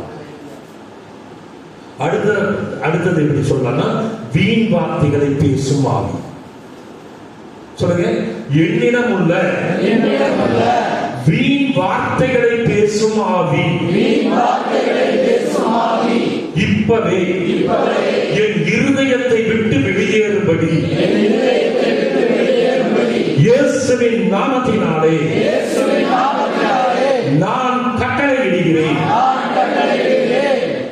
இயேசுவின் இரத்தத்தினால் என்னிடம் இருந்த வீண் வார்த்தைகளை பேசும் ஆவி என்னை விட்டு வெளியேறியது. Praise the Lord. Hallelujah. இது வந்து நமக்கு சிம்பிளா இருக்கிற மாதிரி தெரியும். ஆனா இதுதான் பல விதத்துல நம்மளை வந்து அட்டாக் பண்ணுது. ஆனா நமக்கு தெரியாது. இது வந்து அதாவது பிசாசினுடைய தந்திரம் எப்பயும் எப்படின்னா, உங்களுக்கே தெரியாம இது மாதிரி வந்து நாங்கள உட்கார்ந்துக்கிட்டு உங்களை ஏதாவது பிரச்சனைகளை கொண்டு போய் மாட்டிடுறது. ஒரு ஆபீஸா இருக்கலாம், ஸ்கூலா இருக்கலாம், அல்லது ஒரு பெரிய கம்பெனியில நீங்க வேலை செய்யறவங்களா இருக்கலாம். அங்க நம்ம பேச வேண்டியதை மட்டும் பேசிட்டு வந்துட்டோம்னா நம்ம வேலைக்கு என்ன இருக்காது. இல்லைன்னா இந்த பிசாசை நம்ம வேலைக்கு உழ வச்சுக்கணும். அதனாலதான் ஆண்டவர் என்ன சொல்றாரு, இது மாதிரி இன்னும் 4 ஆவிகள் இருக்கு. அவைகளை எல்லாம் நீங்க மெல்ல மெல்ல கொஞ்சம் கொஞ்சமா கிளியர் பண்ணிட்டா மிக அருமையாக நன்றாக இருக்கும் அப்படின்னு. Praise the Lord. இன்னைக்கு பகிரங்க எத்தனை மணி வரை போடும்? மணி 12:05 பூசா 2 மணிக்கு முடிச்சிடலாமா? அப்ப 12, 12:45 கூட செய்தி முடிச்சுட்டு அப்புறம் மாஸ், அப்புறம் தனித்தனியா பேசுறவங்க 2 மணிக்கு மேல, 2 மணிக்கு சாப்பாடு முடிஞ்சவங்க தனியா வந்து பார்க்குறவங்க பார்க்கலாம். நீங்க உங்களுக்கு எந்த பிரச்சனையா இருந்தாலும் ஒரு பேப்பர் பேனாவோட கிட்ட வாங்க. பேசுறப்ப எப்படி அந்த பிரச்சனைக்கு என்ன வசனம், இயேசுனுடைய நாமம் என்ன, இயேசுனுடைய ரத்தத்துல அதை எப்படி கிளியர் பண்ணணும் அப்படின்னு சொல்லி தருவேன். அதை நீங்க வாய் திறந்து வீட்டுல டெய்லி சத்தமா சொல்லணும். சொல்ல பாருங்க, ஒரு 1 மந்த் அதிகமா போன 2 மாசம் கிளியர் ஆகாம இருந்ததுன்னா நீங்க அதுக்கு என்ன காரணம் அப்படின்னா உங்களுடைய சாபத்தின் ஆவி இந்த கிளியர் ஆகலைன்னு அர்த்தம். உங்களுக்கு ஒரு பிரச்சனைக்கு நீங்க ப்ரே பண்ணீங்க இந்த 3 கருவி மூலமா, அது அப்பயே இன்னும் உங்களுக்கு கிளியர் ஆகாம இருக்கு, இன்னும் வெற்றி பெறாம இருக்கு அப்படின்னா சாபத்தின் ஆவி இன்னும் உள்ள இருக்குன்னு அர்த்தம். ஏன்னா இந்த சாபத்தின் ஆவிங்கிறது என்னன்னா, இந்த சாத்தான் பிதா கிட்ட போய் இவன் என்னைய கும்பிட்டு இருந்தான், உங்களை கும்பிடல, ஏன் கோயிலுக்கு வந்துட்டு இருந்தான், நான் சொல்லி கொடுத்த ஜோசியம், நான் சொல்லி கொடுத்த கைரேகை பார்க்கறது, கிளி ஜோசியம் பார்க்கறது, ஜாதகம் எழுதி வைக்கிறது, நல்ல நேரம் பார்க்கறது, நல்ல நாள் பார்க்கறது, அப்புறம் ராசி பலன் பார்க்கறது, இது மாதிரி 500 காரியங்கள் இருக்கு. பிசாசு சொல்லி கொடுத்தது இதெல்லாம். அஷ்டமி நவமி பார்க்கறது, அப்புறம் அமாவாசை பௌர்ணமி பார்க்கறது, அப்புறம் சகுனம் பார்க்கறது, அப்புறம் வேட்டு தெய்வங்களுக்கு படைக்கப்பட்ட பொருட்களை நம்ம வீட்டில் வச்சிருக்கிறது, சாப்பிடுறது, இதுதான் சாபம். நிறைய பேருக்கு தெரியாது சாபத்தின் ஆவினா என்னன்னு. அதை நான் சொல்லி தரணும்னா அது ஒரு ஃபுல் 1 hour எடுக்கலாம். ஏன்னா கொஞ்சம் பேர் புதுசா இருக்கிறீங்க, அதனால நினைச்சேன். இதெல்லாம் நம்ம இதுதான் சாபத்தின் ஆவி. இதை நீங்க கட் பண்ணுங்க அப்படின்னா, இந்த சாபத்தின் ஆவி உள்ள இருந்ததுன்னா நீங்க இப்ப ஆண்டவர்கிட்ட குழந்தை பாக்கியம் கேட்கறீங்க, இல்ல திருமணம் நடக்கணும்னு கேட்கறீங்க, இல்லைன்னா நீங்க வேலை வேணும்னு கேட்கறீங்க, இல்லைன்னா கல்யாணம் நடக்கணும்னு கேட்கறீங்க. இது மாதிரியான காரியங்கள், உங்களுக்கு வேண்டிய ஆசீர்வாதங்கள், வியாதியிலிருந்து விடுதலை பெறணும்னு கேட்கறீங்க, அது நடக்காது. ஏன்னா இந்த பிசாசு என்ன பண்ணும், இதுக்கு பேர் தான் லீகல் ரைட், அதாவது சட்ட உரிமை. பிசாசு என்ன சொல்லும், என்ன வழிபட்டவங்க என்ன வேண்டாம்னு சொல்லிட்டு ஆண்டவரே நான் போறேன், அது வரையில எனக்கு உங்ககிட்ட இருந்து வரக்கூடிய ஆசீர்வாதத்தை தடுக்கிறதுக்கு எனக்கு பவர் இருக்கு. தானியலுக்கு வரக்கூடிய ஆசீர்வாதத்தை சாத்தான் தான் தடுத்தான். அடுத்த நாளே அவர் கொடுத்துட்டாரு. ஆனா 21 நாள் கழிச்சுதான் அவருக்கு கிடைச்சது. அதுக்கு ஒரே காரணம், அந்த ஆசீர்வாதத்தை தடுக்கக்கூடிய பவர் இந்த சாபத்தின் ஆவி. சாபங்கிறது பிசாசுகிட்ட இருந்து வரணும். அந்த பிசாசுக்கு அதை தடுக்கக்கூடிய பவர் உண்டு, ஆற்றல் உண்டு. அதனாலதான் நீங்க கேட்ட காரியம் இன்னும் நடக்கல. அது என்ன ஆகுது, புள்ளியம் டிலே ஆகிட்டே இருக்கு. ஒருத்தவங்க வந்து என்கிட்ட கேட்டாரு, ஃபாதர் நான் வசனத்தை 50 முறை என் பிரச்சனை என்ன தெரியுங்களா, திருமணம் ஆகல, அதுக்காக சொன்னேன் நீங்க சொன்ன வசனத்தை. இயேசுவின் நாமத்துல அந்த திருமண தடைகளை உடைச்சேன். அடுத்தது நீங்க சொன்னீங்க இயேசுவின் ரத்தத்துல எனக்கு திருமணம் ஏற்பாடாகிட்டுன்னு சொன்னீங்க. அதையும் 50 முறை சொல்லிட்டு இருப்பாங்க. ஆனா இன்னும் எனக்கு திருமணம் நடக்கல. ஏன் ஃபாதர்?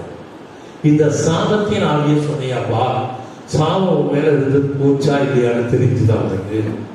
இதை டெய்லி சொல்லியான, இது ஒரு 2 நாள் சொன்ன அப்புறம் சொல்லல. இதை கம்ப்ளீட்டா சொல்லி இந்த சாபத்தின் ஆவி வெளியேறினால்தான் இந்த காரியம் நடக்க முடியும். அதுக்கு தான் ஆண்டவரே சொல்லி கொடுத்தாரு, கலாத்தியர் 3:13 அதுலதான் பிசாசுக்கு என்ன, பிசாசினுடைய லீகல் ரைட்டை உடைக்கிறார். அப்ப அந்த லீகல் ரைட், சட்ட உரிமை அப்படிங்கிறதா சாபம் அப்படிங்கிறது. பிசாசுக்கு நம்ம என்ன பண்ணிடுறோம், சட்ட உரிமை கொடுத்து விடுகிறோம். Praise the Lord. Hallelujah. அதை நீங்க செய்யணும். அதை நீங்க செஞ்சீங்கன்னா ஆட்டோமேட்டிக்கா அந்த காரியம் நடக்கும். எதுவா இருக்கட்டும், எந்த வியாதியா இருக்கட்டும், நம்ம எந்த வியாதி வந்தாலும் சரி அடிக்கடி வரதான் செய்யும். ஏன்னா அந்த பிசாசு, இந்த உலகம் யாருடைய கையில் இருக்கிறது? சாத்தானின் கையில் இருக்கிறது. ஆண்டவரே சொல்றாரு, இந்த உலகம் தீயோனின் கையில் இருக்கிறது.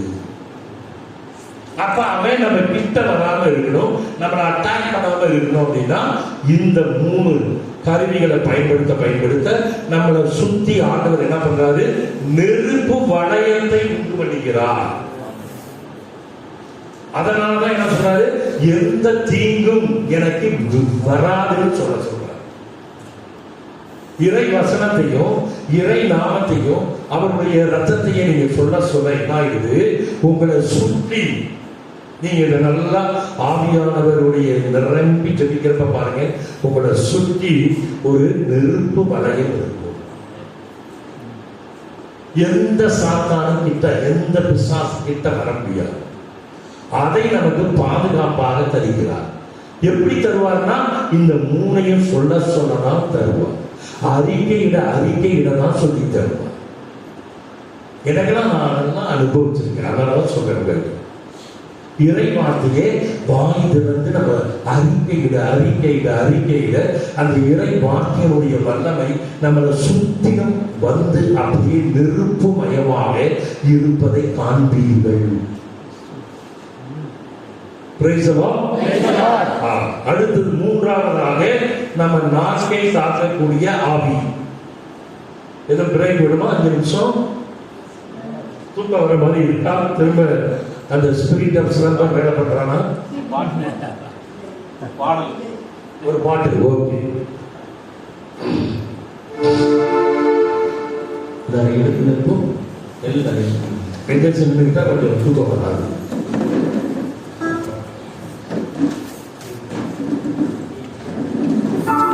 சொல்லுங்க, அக்கினியானவரே தீனாவாய் வாரும் அப்பா. தீனாவாய் வந்துவிட்டால் எங்கள் தீமையெல்லாம் ஆகிவிடும். நாவுக்கு யார் வரணும்? அக்கினி ஆகியோர் வரணும். அப்பதான் நாம என்ன பண்ணாது, தேவையில்லாத பேசுறோம். அக்கினியானவரே தீனாவாய் வாரும் அப்பா.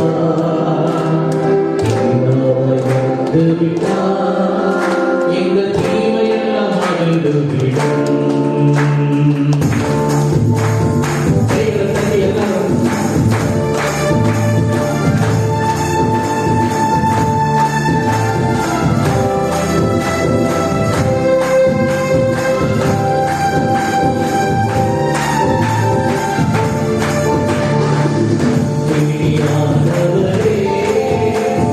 தீனாவாய் வாரும் அப்பா.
யாருக்கு இதுவும் சந்தேகம் இருந்தால் கூட இப்ப கேட்டுக்கலாம். ஒரு 5 நிமிடம் ஏதாவது சந்தேகங்கள்.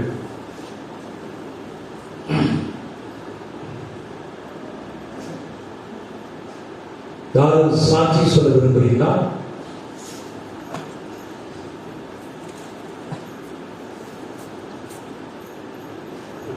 பிரேக் கொடுக்குறாங்க. அதுக்கப்புறம் தொடர்ந்து பேசும்.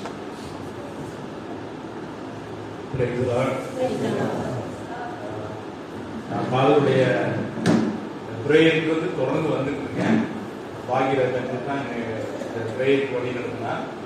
இப்போ இந்த தொடர்ந்து முதல்ல சரவணா நகருக்கு தான் ஃபர்ஸ்ட் நான் போனேன். அங்கே இருக்கிறப்போ அப்போ நான் தொடர்ந்து அங்கே போயிட்டு இருக்கிறப்போ நல்ல பாடல்கள், நல்ல பாடல் ஆராதனை நல்லா இருக்கும், உற்சாகமாக இருக்கும்.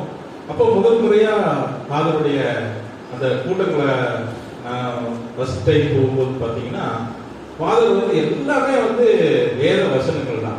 பைபிள் படிக்கிறது எனக்கு ரொம்ப பிடிக்கும். அப்போ அந்த ஒவ்வொரு வசனங்களுக்கும் என்ன அர்த்தம் இருக்குது, அதை எப்படி நம்ம வந்து வாழ்க்கையில வந்து நம்ம சொல்லணும், அதை செய்யணும் அப்படின்ட்டு. அப்போ பார்த்தீங்கன்னா இப்போ சமீபமாக பார்த்தீங்கன்னா என் வாழ்க்கையில என்னுடைய மகன் +2 முடிச்சுட்டான், என் மகள் வந்து 10th முடிச்சுட்டான். அப்போ நான் ஃபர்ஸ்ட் பையன் வந்து +2ல வந்து 120 தான் கட்டப் ஆகிருக்கு. இப்போ நிறைய computer science, BE computer science தான் படிக்க வைக்கலான்ட்டு அவங்களுக்கும் தான். அதனால தான் +2லையும் கம்ப்யூட்டர் சயின்ஸை எடுத்துருக்கோம். அப்போ நிறைய காலேஜ் தேர்வுக்கு பார்த்தீங்கன்னா நம்ம கவுன்சிலிங் போய் கிடைச்சி அந்த கோர்ஸ், அதே கோர்ஸ் தேர்றது வந்து ரொம்ப கொஞ்சம் சிரமமான காரியமாக இருந்துச்சு. ஏன்னா நிறைய காம்படிஷன் இருக்கு. அப்போ நாங்கள் ப்ரேயர் பண்ணி இது 1 வீக் பார்த்தீங்கன்னா நிறைய காலேஜ் விசிட் பண்ணோம். ஒரு காலேஜ் அவங்களுக்கு பிடிக்குது, ஒரு காலேஜ் பிடிக்கல, ஃபீஸ் அதிகமாக இருக்கு, அவ்வளோ நம்ம 4 வருஷம் படிக்க வைக்கணும். இப்போ பார்த்தீங்கன்னா முடி கடவுளுக்கு சாட்சியாக சொல்கிறேன், இந்த இடத்துல வந்து ஒரு 1500 ரூபாய் 2000 ரூபாய் கூட இல்லை. அப்போ ஒரு நாள் திங்கக்கிழமை போய் ஒரு காலேஜ் யுனைடெட் இன்ஃபோடெக் காலேஜ் அப்படிங்கிறதுல போய் கேட்கலான்னு போனோம். அந்த காலேஜ் ஓரளவுக்கு பையனுக்கு பிடிச்சிருச்சு. அந்த காலேஜ் பற்றி எங்களுக்கு தெரியாது. பெருநாய்க்கு காலேஜ் இருக்கு, நிறைய காலேஜ் பையனை நான் ஒரு 30 கிலோமீட்டர் 40 கிலோமீட்டர்லாம் போவோம். அப்போ அந்த மாதிரி போயிட்டு இருக்கும்போது ரொம்ப மனது கஷ்டமா இருந்துச்சு. எப்படி நம்ம படிக்க வைக்க போறோம், எப்படி கோர்ஸ் கிடைக்கும், இந்த கோர்ஸ் எங்கே போனாலும் நிறைய காசு சொல்றாங்களே, மேனேஜ்மெண்ட் போட்டாலும் சில காலேஜில் அந்த கோர்ஸ் தரவே முடியாதுங்கிறாங்க. அப்போ நாங்கள் ஜெபம் பண்ணிட்டு இருந்தோம். அப்போ கடவுள் ஏதாவது ஒரு வழியை காட்டுவார் அப்படின்னு பார்த்தீங்கன்னா அந்த காலேஜ் போனோம்னா அவனுக்கு பிடிச்சிருச்சு, அவங்க அம்மாவை பார்த்துருக்கேன். அதுக்கு முந்தின நாள் பார்த்தீங்கன்னா அந்த இது விஷயமா பேசிட்டு இருக்கும்போது அம்மா வந்து ஒரு ஆனால் அந்த காசை பற்றி பேசிட்டு நான் எதுவுமே அம்மாட்ட கேட்கல. ஆனால் அம்மா வந்து உடனே வந்து அந்த காசு அனுப்பிச்சிட்டு நாளைக்கு அட்மிஷன் போடு, கண்டிப்பாக அட்மிஷன் போட்டு தான் நீ வீட்டுக்கு வரணும், பையனை கூப்பிட்டு வரணும் அப்படின்னு சொன்னாங்க. அம்மாவும் ஜோம் பண்ணிட்டு இருந்தாங்க. அம்மா நல்லா ஜோம் பண்ணுவாங்க. அப்போ வந்து பையனை குறித்து என்னோட மகன் மூத்த பேரனுக்குனால அம்மாலாம் ரொம்ப அன்பு. நாங்கள் ஏதாவது சொன்னாலும் அவன் கேட்க மாட்டான், பாட்டி ஏதாவது சொன்னால் உடனே கேட்கணும். அப்போ அந்த மாதிரி இருக்கும் பார்த்தீங்கன்னா அந்த காலேஜில் போய் நாங்கள் போகிறோம், அந்த அட்மிஷன் போட்டாச்சு. இன்னொரு வாய்ப்பு கொடுத்தாங்க, கவுன்சிலிங்லேயும் உங்களுக்கு செலக்ட் ஆச்சுன்னா நாங்களே அப்ளை பண்ணிக்கிறோம், ஃபீஸ் கம்மி பண்ணுறோம்னு சொன்னாங்க. இப்போ வந்து நாங்கள் கும்பணம் கட்டி அதை வந்து அட்மிஷன் போட்டுட்டோம். அதுக்கப்புறம் நடந்த விஷயம் தான் ஒரு ஆச்சரியமான விஷயம். ஏன்னா அந்த ரெகுலர் ப்ரேயர் பண்ணாலும் நமக்கு என்ன கிடைக்குது நிறைய தடவை நம்ம நினைப்போம். ஆனால் பார்த்தீங்கன்னா அந்த காலேஜோட சேர்மன் வந்து பார்க்க முடியாது. அப்போ இன்னொரு நண்பர் சொன்னார், நீங்கள் அவர் பார்த்துருக்கோங்க, ஃபீஸ் கம்மி பண்ணியிருப்பாங்களே அப்படின்ட்டு ஏதாவது சொல்லியிருப்பாரு. ஆனால் எங்களுக்கு தெரியாது யாருக்கு. ஒரு நாள் நானும் பையனும் வந்து ஒரு சின்ன கடைக்கு போய் சாப்பிட்றதுக்கு போயிருக்கோம். அந்த கடையில் ஒரு நல்ல பழகக்கூடிய அன்பான மனிதர். அப்போ அவர் வந்து சொல்லி பையனுக்கு இந்த மாதிரி அட்மிஷன் போட்டாச்சுன்னு சொன்னால் எந்த காலேஜுன்னு கேட்டார். யுனைடெட் போட்டார். உடனே ஒரு ஃபோன் எடுக்கிறாரு. இப்போ அந்த காலேஜோட செக்ரட்டரி வந்து வருவார் இல்லையா அப்படிங்கிறார். நான் சரி என்ன ஒரு எப்பவுமே ஜோக்கா பேசிட்டு இருக்காரு. சரி சொல்லிட்டு நாங்கள் கிளம்புற மாதிரி இருந்தோம். ஒரு 2 நிமிஷம் பொறுங்கினாரு. பார்த்தா ஒரு இன்னோவா கார் வச்சு அதுல இருந்து ஒருத்தர் இறங்கி விடுறாரு. வந்துட்டு பார்த்தோம்னா அவர் ஃபோன் பண்றாரு. அவருக்கு சரி நான் சும்மா ஃபோன் பண்றாருன்னு நினைச்சிட்டேன். அப்போ வந்து பார்த்தீங்கன்னா அவர் வந்துட்டு பையன்கிட்ட என்கிட்ட வந்துட்டு நான் தான் காலேஜ் சேர்மன் அப்படிங்கிறாரு. நம்பவே முடியல. அப்புறம் பிரைஸ் எல்லாம் சேர்மன் வந்து எங்களுக்கு பார்த்தாரு. பையன்கிட்ட கேட்டு நீ எங்கள் காலேஜில் சேர்ந்துட்ட, நான் உங்களுக்கு அவர் தான் இந்த டிபார்ட்மெண்ட்டுக்கு ஹெச்ஓடியா இருக்காரு. அவர் ஜிசிடி காலேஜில் ஒர்க் பண்ணி யுனைடெட் இன்ஃபோடெக்னு ஒரு இன்ஸ்டியூட் வச்சு நிறைய பேருக்கு சாஃப்ட்வேர் இண்டஸ்ட்ரியில் கொண்டு போய் உட்கார வச்சிருக்காரு. அப்போ அறிமுகம் கிடைச்சு அடுத்த முறை வரும்போது என்னை பாருங்க, இப்போ லீவ்ல என்ன பண்ற, நீ வந்து போய் கம்ப்யூட்டர் இருக்க போற, அதனால ஒரு டைப்ரைட்டிங் கிளாஸ் போயிடும். அப்போ வந்து நீ எல்லாத்தோட ஒரு 5 மடங்கு டைப்ரைட்டிங் ஃபுல்லாக ஸ்பீடு பண்ணிட்டீங்கன்னா, பார்க்காம அடிச்சு பழகிட்டீங்கன்னா 5 மடங்கு அதிகமான அந்த ஒரு லெவலில் போய் இருக்கலாம் சொல்லி ஒரு நல்ல அட்வைஸ் கொடுத்தாரு. பையனும் அதை போய் சேர்ந்து படிக்கிறான். இது ஒரு கடவுளால நடந்து தொடர்ந்து இந்த மாதிரி ஜப கூட்டங்களுக்கு வரும்போது ஒண்ணு. ரெண்டாவது பார்த்தீங்கன்னா என் பொண்ணு வந்து 10th பாதத்துல நான் ஜோம் பண்ணிட்டு போனேன். வீட்லயும் ஜோம் நல்லா படிப்பான். பொண்ணு வந்து நல்லா பாடுவா. 2 பேரும் டெய்லியும் வசனம் படிப்பா. நான் வந்து ஏதாவது கேட்டா டவுட் கேட்டா நான் சொல்லுவேன், ப்ரேயர் பண்ணிட்டு தான் நாங்கள் 2 பேரும் தூங்குவோம். அப்போ வந்து ஃபாதர் வந்து 10th படிக்கிறதுக்காக ஃபாதர் வந்து ஒரு வசனம் சொல்லி கொடுத்தாரு. இந்த இதில் இருக்கிறது காலங்களையும் சமயங்களும் மாற்றுவரே அப்படின்னு சொல்லி படிப்புக்காக டெய்லியும் அதை சொல்லுவோம். சொல்லிட்டோம்னா 400 மார்க் வரணும். அப்போ அதுலேயே ஒரு போராட்டம். இந்த 400 மார்க் எந்த ஸ்கூலில் வந்து கம்ப்யூட்டர் சயின்ஸ் கோர்ஸ் சேர்ந்தது. நிறைய ஸ்கூல் பார்த்தீங்கன்னா 400 தவிர நிறைய மார்க் வாங்கிட்டாங்க. அதனால 450 மேலே இருந்தால் கம்ப்யூட்டர் சயின்ஸ் கிடைக்கும் நிறைய ஸ்கூல். அப்போ நாங்கள் இந்த ஸ்கூலுக்கு போல ஒன்று ஒரே விதமாக படித்த ஸ்கூல்லேயே படிக்கிறேன்னு சொல்லலாம். அப்போ லாஸ்ட் இயர் பார்த்தீங்கன்னா லாஸ்ட் வீக் பார்த்தீங்கன்னா அந்த அட்மிஷனும் நாங்கள் கம்ப்யூட்டர் சயின்ஸ் அட்மிஷன் போட்டோம். இது நான் எதுக்கு சாட்சி தொடர்ந்து வரும்போது உங்களுக்கு தெரியாமையே நிறைய நடக்கும். அதே மாதிரி விடுதலை கிடைக்கும். பிரதர் என்னோட பிசினஸ்க்காகவும் நிறைய வசனங்களை சொல்லி கொடுத்தாரு. ஃபாதர் இங்க வந்துட்டு உண்மையிலே இந்த ஆலயங்கள் இப்படி நடக்கிறது ஆசீர்வாதம் தான். எவ்வளவு கஷ்டமா இருந்தாலும் அந்த 4th இன்னைக்கு ஒரு ப்ரேயர் மீட்டிங் ரிலேட்டிவோட பார்ட்டிட்டு ப்ரேயர் தாராளம் போகணும். பட் நேற்று ஜெபம் பண்ணிட்டு நம்மளுக்கு ப்ரேயர் தான் முக்கியம் அப்படின்னு சொல்லிட்டு நான் இது அட்டன் பண்ணுவோம். அதுக்கப்புறம் நாளைக்கு போய் அவங்கள வீட்டில் போய் பார்த்துக்கலாம் அப்படின்னு முடிவு பண்ணிட்டேன்.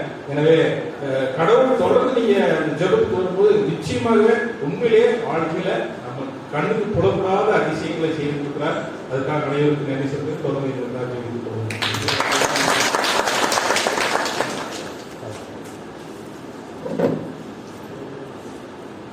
Praise the Lord. Praise the Lord. Praise the Lord. Hallelujah. Hallelujah. Hallelujah. Hallelujah. Hallelujah. நேற்று ஃபாதர் வந்து கார்மெண்ட் சர்ச்சில் ஒரு மாஸ் வைக்க வந்தார்.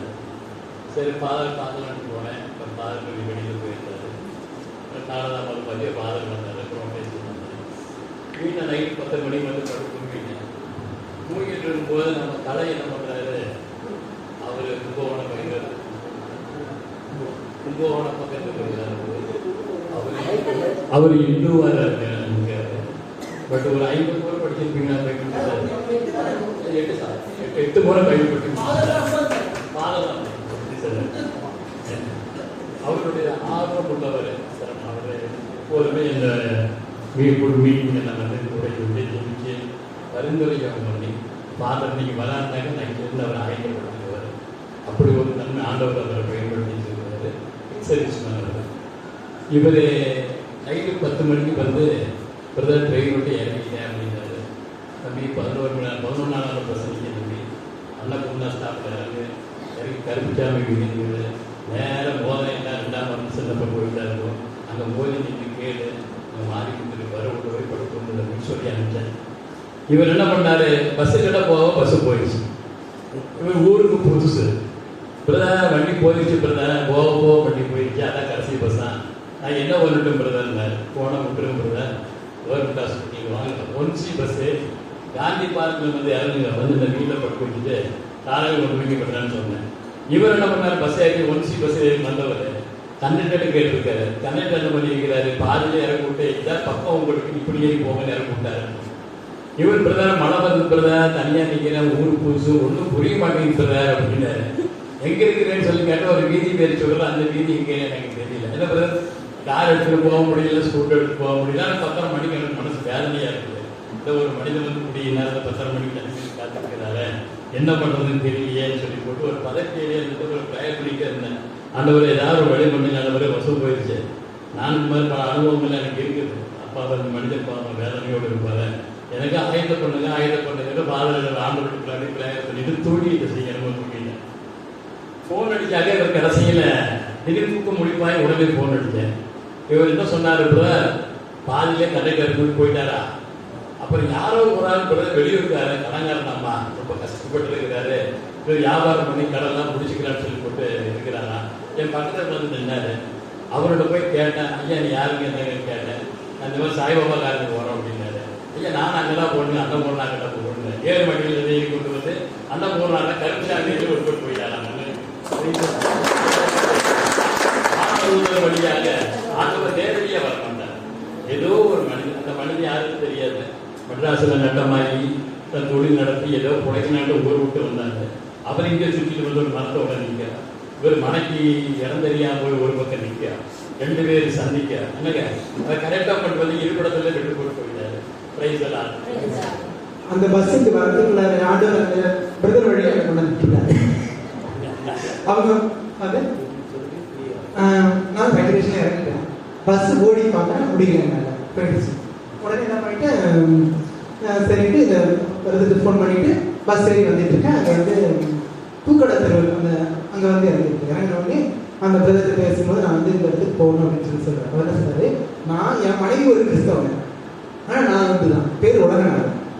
எங்கள் வீட்டில் கடன் பிரச்சனையினால வந்து நான் வந்து கொஞ்சம் இந்த கடன் அடைக்கிறது வரைக்கும் நான் இங்கே வந்து வேலை செய்யணும். ஒரு 6 மாதம் இங்கே தங்கியிருக்கேன். இப்போ 3 மாதம் ஆகுது, இன்னும் 2 மாதம் வரைக்கும் நான் தங்கணும்.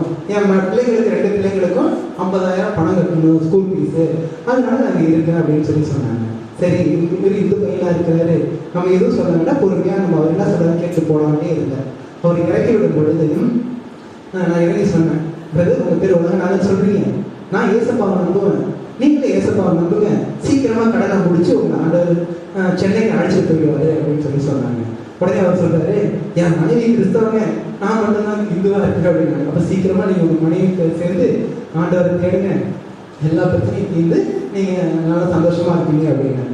அந்த பஸ் இங்க நான் நடந்து வந்து இங்க உள்ள வந்துட்டேன். இங்க வரும்போது அந்த கருப்புசாமி வீதியில எனக்கு பிறகுதான் அந்த பஸ்ஸே வந்தது. அந்த ரயில்வே ஸ்டேஷன்ல பார்த்த பஸ் நான் வந்த பிறகுதான் அந்த பஸ்ஸே வருது. எவ்வளவு அற்புதமா ஆண்டவர் வந்து அந்த சகோதரர்கள் வச்சு அறிக்கை வச்சு நன்றி.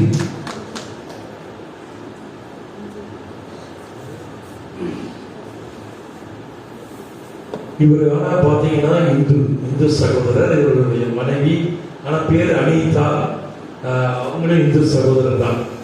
ஆனா அவங்க மனைவி எங்கேயும் மீட்டிங் நீ போகக்கூடாது ஒவ்வொரு முறையும் சொல்லுவாங்க. இவங்களை நீங்க இயேசு சாமியை கும்பிடக்கூடாது, நீங்க அங்க போகக்கூடாது அப்படின்னு. ஆனா இவர் என்ன செய்வாரு, ஒவ்வொரு முறையும் நான் இயேசு சாமி கும்பிட போயிட்டு வரேன், நீயும் இயேசு சாமியை ஒரு நாள் கும்பிட போற, வேணா பாரு அப்படின்னு சொல்லிட்டு தான் கிளம்பி வருவார். ஆனா இவரு எல்லா மீட்டிங் சேரக்குறைய இப்ப 3-4 வருஷமா என் கூட எங்க மீட்டிங் நடந்தாலும் வந்துருவார். இவர் வந்து மிலிட்ரியில இருந்தாரு. அப்புறம் கண்ணு கொஞ்சம் பார்வை சரியில்லை அப்படின்னு சொல்லி அவங்க என்ன பண்ணிட்டாங்க, ரிட்டையர்மெண்ட் கொடுத்துருக்காங்க. ஆனா இப்போ பென்ஷன் ஒரு 30,000 வருது. 30,000 வாங்கி மனைவிட்டு கொடுத்துருவாரு. பாரு, நான் ஒன்றும் செய்யலன்னு சொல்லாத, என்னால் முடிஞ்சது மாசம் இவ்வளவுதான், நீ பார்த்துக்க. நான் என்னுடைய வேலை இதை மாதிரி எங்கெல்லாம் ஜெப கூட்டம் நடக்குதோ அங்கெல்லாம் போயிடுவேன். நான் ஃபாதர் ஜெப கூட்டம் எங்கெங்க நடக்குதோ அங்கெல்லாம் வந்துடுவேன்ட்டு. நான் சென்னை போனாலும் வருவார், பெங்களூர் போனேன் வந்தார், பட்டுக்கோட்டைக்கு போனேன் அங்கே வந்தார், வேளாங்கண்ணியில் இருந்தேன் அப்போ வந்தார், இங்கெல்லாம் போகணும், கோயம்புத்தூருக்கு வந்திருக்கோம். நேற்று தான் நான் கேட்டுக்கிட்டே இருந்தார், ஃபாதர் எப்போ மீட்டிங் சொல்லுங்க, நான் வந்தால் எப்படியாவது வந்துடுவேன் ஃபாதர் அப்படின்னா. ட்ரெயின் பிடிச்சி பாருங்க, நேற்று 3 மணிக்கு ட்ரெயின் ஏறி நைட் வந்துட்டார் 10 மணிக்கு. அதான் பைபிள் வந்து அவர் பாருங்க எப்பயும் பைபிள் தான் படிப்பாரு. பைபிளை இந்த வருடம் ஃபுல் பைபிள் வந்து 8 முறையா முடிச்சிருக்காரு, கம்ப்ளீட்டா. நம்ம யாராவது இங்க கத்தோலிக்க மக்கள் யாராவது ஒரு முறையாவது தொடக்க நூலிலிருந்து கடைசி திருவெளிப்பாடு புத்தகம் வரையிலும் படிச்சிருக்கீங்களா? இங்க 1 2 3 4 5 6 7 8 9 10 11 பேர் பண்ண ரொம்ப ரொம்ப சந்தோஷம். நான் நிறைய இடங்கள்லாம் கேட்கிறேன், ஒருத்தர் கூட கை தூக்க மாட்டாங்க. ஆனா இங்க நீங்க 11 பேர் கிட்டத்தட்ட படிச்சிருக்கீங்கன்னா ரொம்ப சந்தோஷம். ஆமா, நானா எனக்குரிய அவர் சொன்ன மாதிரி 50 முறை கிட்டத்தட்ட படிச்சிருக்கோம். இந்த பைபிள் வந்து நம்ம படிக்க படிக்க படிக்க படிக்க என்ன பாருங்க, ஆண்டவர் நமக்கு புதிய புதிய புதிய விஷயங்களை உள்ள இருக்கிறத நமக்கு வெளிப்படுத்திக்கிட்டே இருப்பாங்க. அதனால்தான் ஆண்டவர் இந்த இறை வார்த்தை உங்களோட எப்பயும் இருக்குங்கிறார். ஃபுல்லா அர்த்தம் முடியாது. இப்ப இத மாதிரி பாயிண்ட்ஸ் உங்களுக்கு தெரிஞ்சே இருக்காது. எத்தனை முறை படிச்சிருந்தாலும் கண்டுபிடிச்சு அதை எடுக்கிறதுக்கு நமக்கு ஆண்டவர் என்ன பண்ணுவாரு, ஆவியானவர் தான் சொல்லி தருவார். ஆவியானவர் தான் இது மாதிரி இருக்கு, இதெல்லாம் எடுத்து நீ சொல்லித்தா அப்படின்பாரு.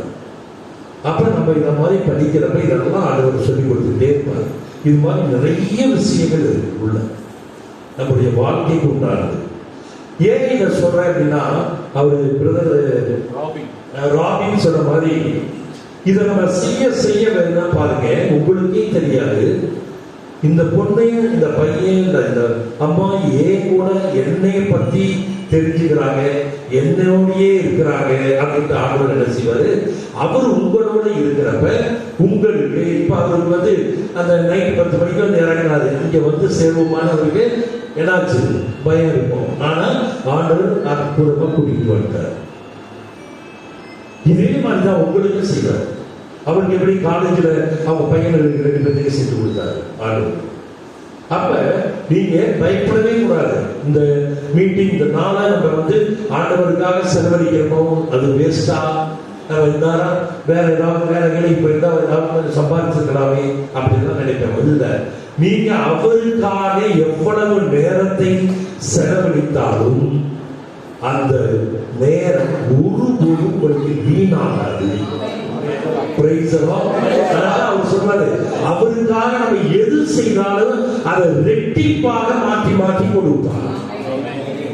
அதை மட்டும் நம்ம நம்பிக்கையோட நம்ம பிள்ளைகளுக்கு அதை சொல்லி கொடுத்தோம்னா வருங்காலத்துல, அதாவது ஆண்டவர் என்ன சொல்றா, வருங்காலத்திலே நீங்கள் ஏமாற்றும் ஆவிகளுக்கும் பிசாசுகளுக்கும், அதாவது அது வரை அது விரிக்கின்ற வலையிலே சிக்கி நீங்கள் வீணாக போவீர்கள் அப்படின்றார்.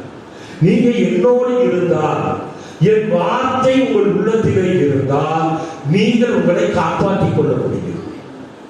ஏன்னா வரப்போற காலம் மிக மிக மோசமான காலமாக இருக்க போகிறது.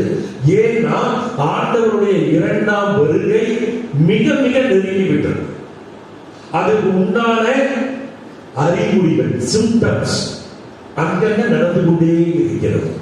இப்ப பாத்தீங்கன்னா யுத்தங்கள் நடைபெறும் அப்படின்னு பைபிள் சொல்லுது. என்னுடைய வருகைக்கு முன்பு இந்த உலகத்திலே பல இடங்களிலே யுத்தங்கள் நடைபெறும் பார்த்தோம். உக்ரைன் ரஷ்யா அந்த யுத்தத்தை பார்க்கணும். அடுத்தது இஸ்ரேல் ஹமாஸ் காசா யுத்தம். அப்புறம் அமெரிக்காவுக்கு ஈரானுக்கு பயங்கர போர் நடக்க போற மாதிரி தோணுது. அடுத்தது பார்த்தா இந்தியா பாகிஸ்தான். அடுத்தது பாருங்க அந்த மியான்மர்ல டெய்லி உள்நாட்டு கலவரம். நிறைய இப்படி படிச்சு பார்த்தீங்கன்னா ஏகப்பட்ட யுத்தங்கள் நடந்து கொண்டே இருக்கின்றன. அடுத்து என்ன சொல்றாரு? கடுமையான, இப்ப கொரோனா செகண்ட் டைம் வருதுங்கிறாங்க, அப்படிப்பட்ட தொற்று நோய்கள் வர ஆரம்பிக்கும். வந்துருச்சு. அப்படி ஒவ்வொன்னா சொல்லிட்டு அவர் சொன்ன அறிகுறிகள் எல்லாம் வந்துகிட்டே இருக்கும். அவர் சொன்ன கடைசி சிம்டம் என்னன்னா, யூத மக்கள், அவர் தேர்ந்தெடுத்த இஸ்ராயேல் மக்கள் இந்த உலகத்துல எங்கெல்லாம் இருக்காங்களோ அவங்க எல்லாருமே இஸ்ரேல் நாட்டுக்கு வந்து சேர்வார்கள். யார் ஒரு யூதன் கூட வெளிநாட்டிலே இருக்க மாட்டான். ஏன் அப்படின்னா ஆண்டவர் கொடுத்த நாடு அவங்களுக்கு எது? இஸ்ரேல் நாடு, கானான் நாடு. ஆபிரகாம் இருந்த ஊர் அது கானான். கானான் தேசத்துக்கு தான் அவங்க அங்கதான் இருக்கணும் அப்படிங்கிறார். அந்த நாட்டில இருந்துதான் நீங்க 2000 வருஷம் பூரா இந்த உலகம் பூரா சுத்துவ அப்படின்னு விரட்டினார். ஆனால்தான் இப்ப அந்த இஸ்ராயேல் மக்கள் நேற்று பாத்தீங்களா பிளைட்ல இருந்து இறங்குறாங்க. ஒரு 500 யூதர்கள் எங்க இருந்து? லத்தீன் அமெரிக்காவில் இருந்து வர்றாங்க. எல்லா யூதர்களும் இன்னைக்கு அமெரிக்காவில நிறைய யூதர்கள் நல்ல வசதியோடு, நிறைய இஸ்ராயேல் மக்கள் அமெரிக்காவில் ஓடுற எல்லா பஸ்ஸும் ஒரே ஒரு யூதனுக்கு தான் சொன்னாங்க. அமெரிக்காவில் கிரே ஹார்ன், நான் அமெரிக்காவில் 3 வருஷம் இருந்தேன், அதனால எல்லா விஷயமும் தெரியும். அங்க கிரே ஹார்ன் அப்படின்னு ஒரு பஸ் இருக்கு.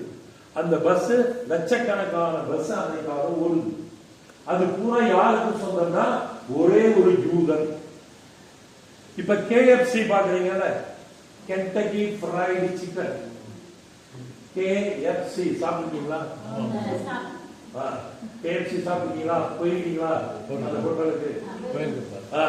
அந்த KFC அப்படிங்கிறது யாருன்னா ஒரே ஒரு யூதன். அவ்வளவு பெரிய கோடீஸ்வரர்கள் அவங்கெல்லாம், மில்லியனர். அப்புறம் ஹாலிவுட் அப்படியே கம்ப்ளீட்டா ஹாலிவுட் பூரா யாருக்கு சொன்னா ஒரே ஒரு யூதனுக்கு தான் சொன்னாங்க. ஆனா அது இப்ப என்ன ஆயிடுச்சு? அப்படியே சாம்பலாக மாறிவிட்டது. அது மாதிரி அந்த யூதர்லாம் இப்ப அமெரிக்காவில் இருக்கக்கூடிய யூதர்கள் அத்தனை பேரும் அமெரிக்காவில் யாரு வெற்றி பெறணும் அப்படிங்கறத நிர்ணயிக்கிறது யாருன்னா யூதர்கள் தான். ட்ரம்ப் இன்னைக்கு பிரசிடென்டா இருக்கிறார் அப்படின்னா யாரால அப்படின்னா யூதர்கள் தான். யூதர்கள் எலன் மஸ்க் யாரு? அவன் ஒரு யூதன். இப்படி நிறைய சொல்லலாம். இப்ப இவரு சாப்ட்வேர் கண்டுபிடிச்சார், அவர் பேர் என்ன? Bill Gates. அவரு யூதன். அப்படி பாத்தீங்கன்னா இவங்க எல்லாருமே அமெரிக்காவில் இருக்காங்க.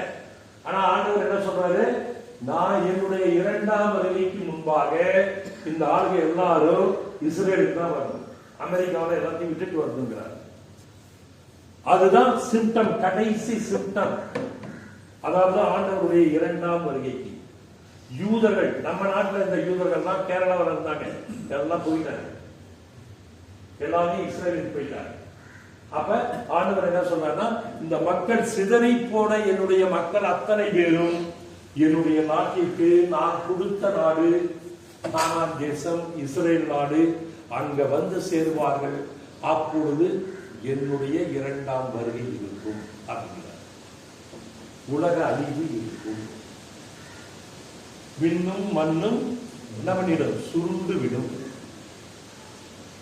அதனால பைபிள்ல தான் எல்லாமே சொல்லுது. பைபிள்ல என்னென்ன சொல்லப்பட்டதோ இதுவரையில் அது எல்லாம் நடந்துகிட்டே வருது. எல்லா வாக்குறுதிகளும் பைபிள்ல சொல்ல. அடுத்த முறை நான் எடுக்கிறேன் என்னென்ன வாக்குறுதின்னு நான் ஒவ்வொரு வாக்குறுதியா சொல்லி அதெல்லாம் எப்ப நிறைவேறிச்சு, எங்க நிறைவேறிச்சுன்னு காட்டுறேன். அப்ப ஆண்டவருடைய இந்த இறை வார்த்தை என்ன சொல்லி இருக்கோ பைபிள்ல, அது கடைசி வரையில் நடந்தே தீரும். ஏன்னா அவர் சொன்னபடியே எல்லாமே மிக தெளிவாக நடந்து கொண்டு வருகிறது. அடுத்தது 3ஆவதாக என்ன? நம்முடைய நாட்டை அட்டாக் பண்ணக்கூடிய இன்னொரு ஆவி, உங்களுக்கு எல்லாம் தெரிஞ்ச ஆவி, அதை படிப்போம். அந்த பிசாசு என்ன அப்படின்னு படிக்கலாம். லேவியர் 19:16 படிங்க. லேவியர் 19:16 வசனம். 16 என்னமா? புறம்பூரி திரியாதே. உனக்கு அடுத்து வாழ்பவரின் குருதி பழிக்கு காரணம் ஆகாதே. புறங்கூறுதல் குருதி பழிக்கு காரணமாகிவிடும். ஆனா ரத்த பழிக்கு காரணமாகிவிடும். அப்ப இது என்ன ஆவி? புரணி பேசும் ஆவி. இந்த நாவிலே புரணி பேசும் ஆவி அப்படின்னு ஒரு பிசாசு வந்ததுன்னா அது உன்னை ரத்த பலிக்கு ஆளாக்கி விடும். புரணி பேசும் பொழுது அது எங்க கொண்டு போய் நிறுத்தும் அப்படின்னா ரத்த பலிக்கு நிறுத்தி விடும். இன்னொரு வசனம் படிங்க. நீதிமொழி 18:8. நீதிமொழி 18:8.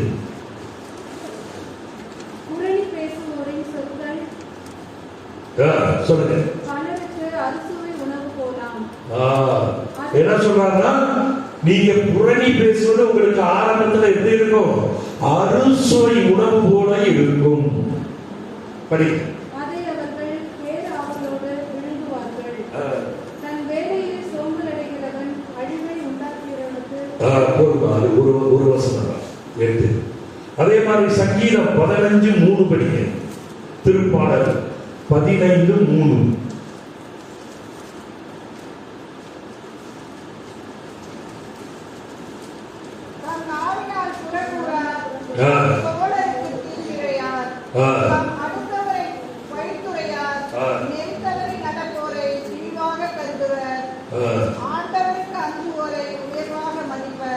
அப்ப யார் புரணி பேசாமல் இருக்காங்களோ அவங்கதான் ஆண்டவருடைய கூடாரத்திலே தங்குவதற்கு தகுதி உள்ளவர் அப்படின்னு சொல்றார்.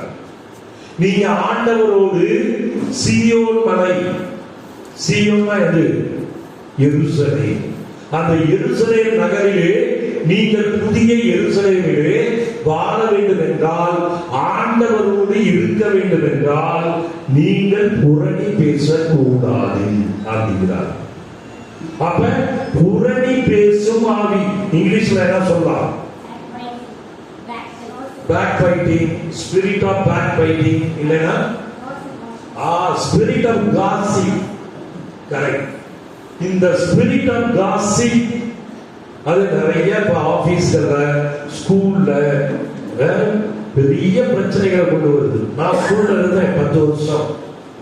ஸ்கூல் பிரின்சிபலா இருந்தேன் ஒரு சிபிஎஸ்இ ஸ்கூல்ல எங்க ஊட்டியில, செயின்ட் அல்போன்சா சிபிஎஸ்இ ஸ்கூல்ல. அப்ப இது பெரிய பிரச்சனை. அப்ப எனக்கு தெரியல ஸ்பிரிட் ஆஃப் காசிப் அப்படிங்கிற ஒரு ஆவி. அந்த ஆவிதான் டீச்சர்ஸ் மத்தியில வேலை செய்யுது அப்படிங்கிறது. இப்ப நான் ஈஸியா கண்டுபிடிச்சுக்குவாங்க. ஆண்டவர் அதை எப்படி கண்டுபிடிக்க முடியும் அப்படிங்கிறதையும் சொல்லித்தராரு.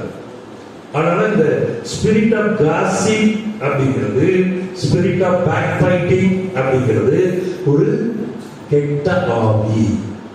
அந்த தீய ஆவி நம்மகிட்ட வராம பார்த்து கொள்ள வேண்டும். 4வது என்ன ஆவி அப்படின்னா படிங்க.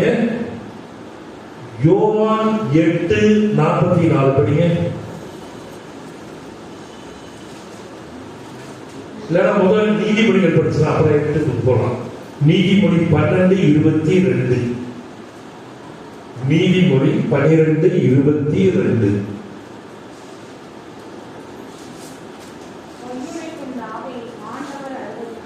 பொய்யுரைக்கும் நாவை ஆண்டவர் அருவருக்கின்றார். உண்மை பொய். ஏன் பொய்ய அருவருக்கிறாரு? பொய்யுரைக்கும் ஆவி, the spirit of lying. பொய்யுரைக்கும் ஆவிங்கிறது இந்த 4வது பிசாசு நம்ம நாட்கள் இருக்கு. இந்த பொய்யுரைக்கும் ஆவி ஆண்டவர் அருவருக்கிறார். ஏன் அவர் இருக்கிறார்? யோவான் 8:44 எழுதுங்க. அல்லது உங்களுக்கு தந்தை, சாத்தானே உங்களுக்கு தந்தை, உங்கள் தந்தையின் ஆசைப்படி நடப்பதே உங்கள் விருப்பம். சரி. தொடக்கம் முதல் அவன் ஒரு கொலையாளி, அவனிடம் உண்மை இல்லாததால் அவன் உண்மையை சார்ந்து சாத்தானிடம் உண்மையே கிடையாது. அப்படின்னா என்ன அர்த்தம்? அவன் பொய்யன். சாத்தான் ஒரு திருடன், அவன் ஒரு கொலையாளி, அவன் ஒரு பொய்யன். சாத்தான் இந்த மூணும் கொண்டவன் அப்படின்னு ஆண்டவரே சொல்றாரு. அவர் வாயிலிருந்தே சொல்றாரு 8:44. சாத்தான் அவன் ஒரு திருடன், அவன் ஒரு பொய்யன், அவன் ஒரு கொலையாளி. ஆதலால் சாத்தான் தான் இந்த பொய்யுரைக்கும் ஆவி. அப்ப நாக்கிலே பொய்யை உண்டாக்குகின்றவன் இந்த சாத்தான். அதனால சாத்தான் ஒரு layer. Satan is a liar, devil is a liar.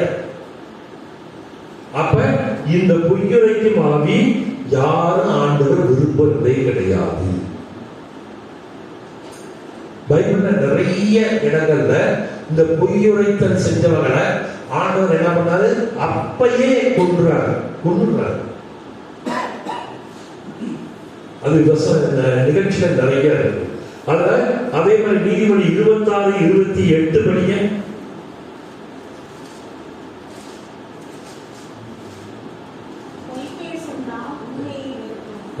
பொய் பேசுகின்ற நாக்கு உண்மை யார் பேசுறாங்களோ அவங்கள என்னமா பார்க்க வெறுத்து தரும்,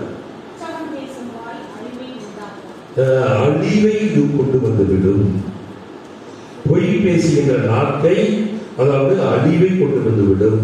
அவர் கடைசியா ஒன்று சொல்றாரு. கடைசி புத்தகம் திருவெளிப்பாடு 21:8.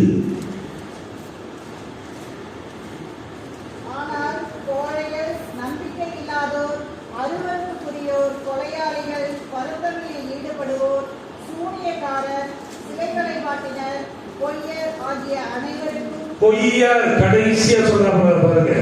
பொய்யர் ஆகிய அனைவருக்கு என்ன கிடைக்கும்? கடைசியா நெருப்பும் கந்தகமும் எரியும் ஏரியே அதுதான் உங்களுக்கு பங்கு. நெருப்பு, கந்தகம், எரியும் ஏரி. அப்ப ஆண்டவர் என்ன சொன்னாரு? பொய் பேசும் நாவை ஆண்டவர் அருவருக்கின்றார்.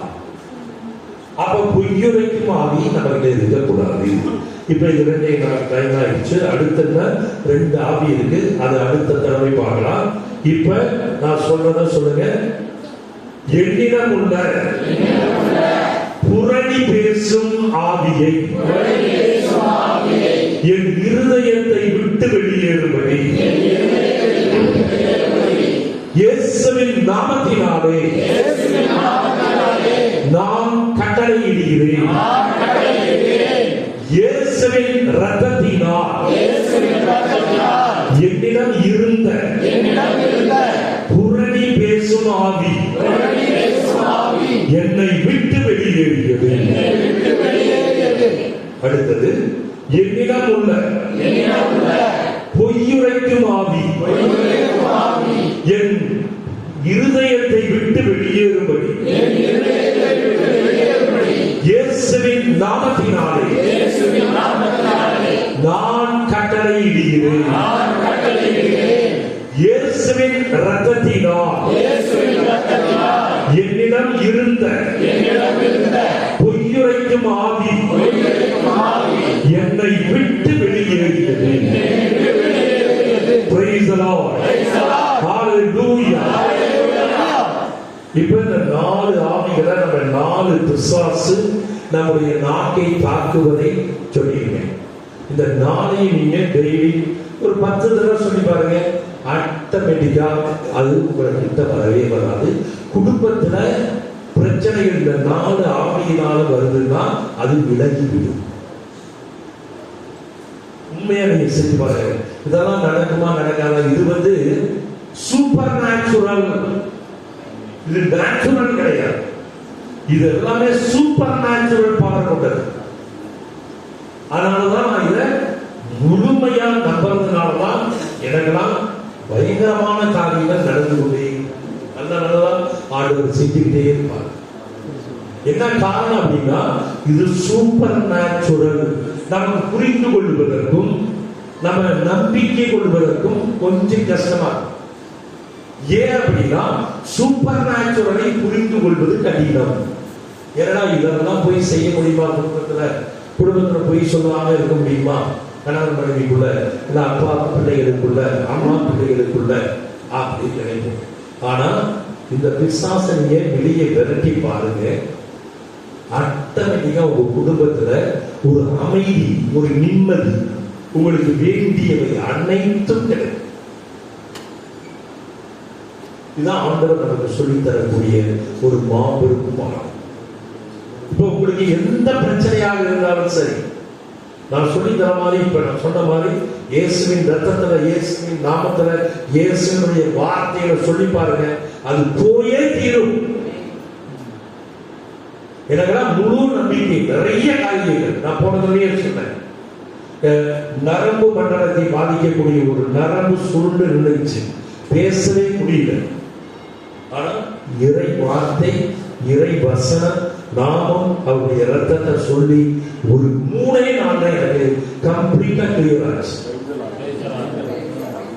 எந்த டாக்டருக்கு போய் என்ன சொன்னாங்க, உடனே மூளையில இருந்து ஆபரேட் பண்ணி இந்த நரம்பு சுருண்டு இருக்கிறத சரி பண்ணிருப்பாங்க, அப்பதான் முடியும் அப்படின்னு சொன்ன யாரு? நியூராலஜிஸ்ட்.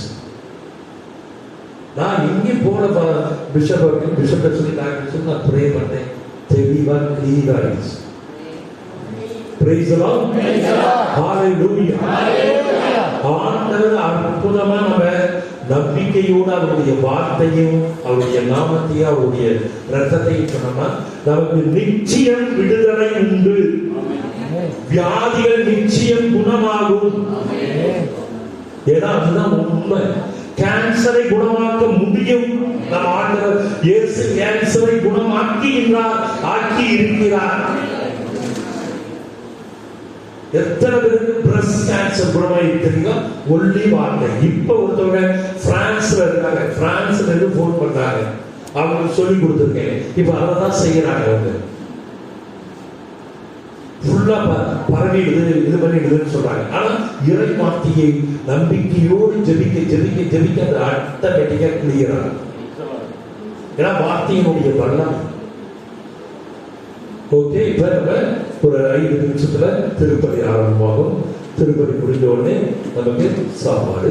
இப்போ ஒரு கடைசியா ஒரு பாட்டு.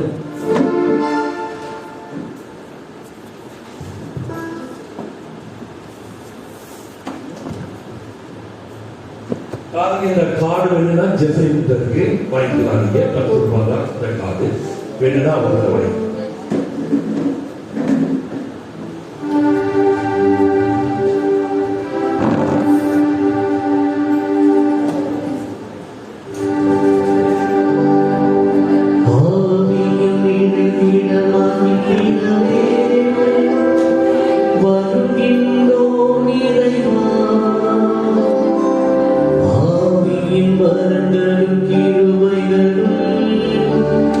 வழிமையிட்டா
வெளியில பாத்ரூம் ஏதாவது போகணும், போயிட்டு சீக்கிரம் வாங்க, வெளியில் வெயிட் பண்ண வேண்டாம், திருப்பதி நேரமாகுது.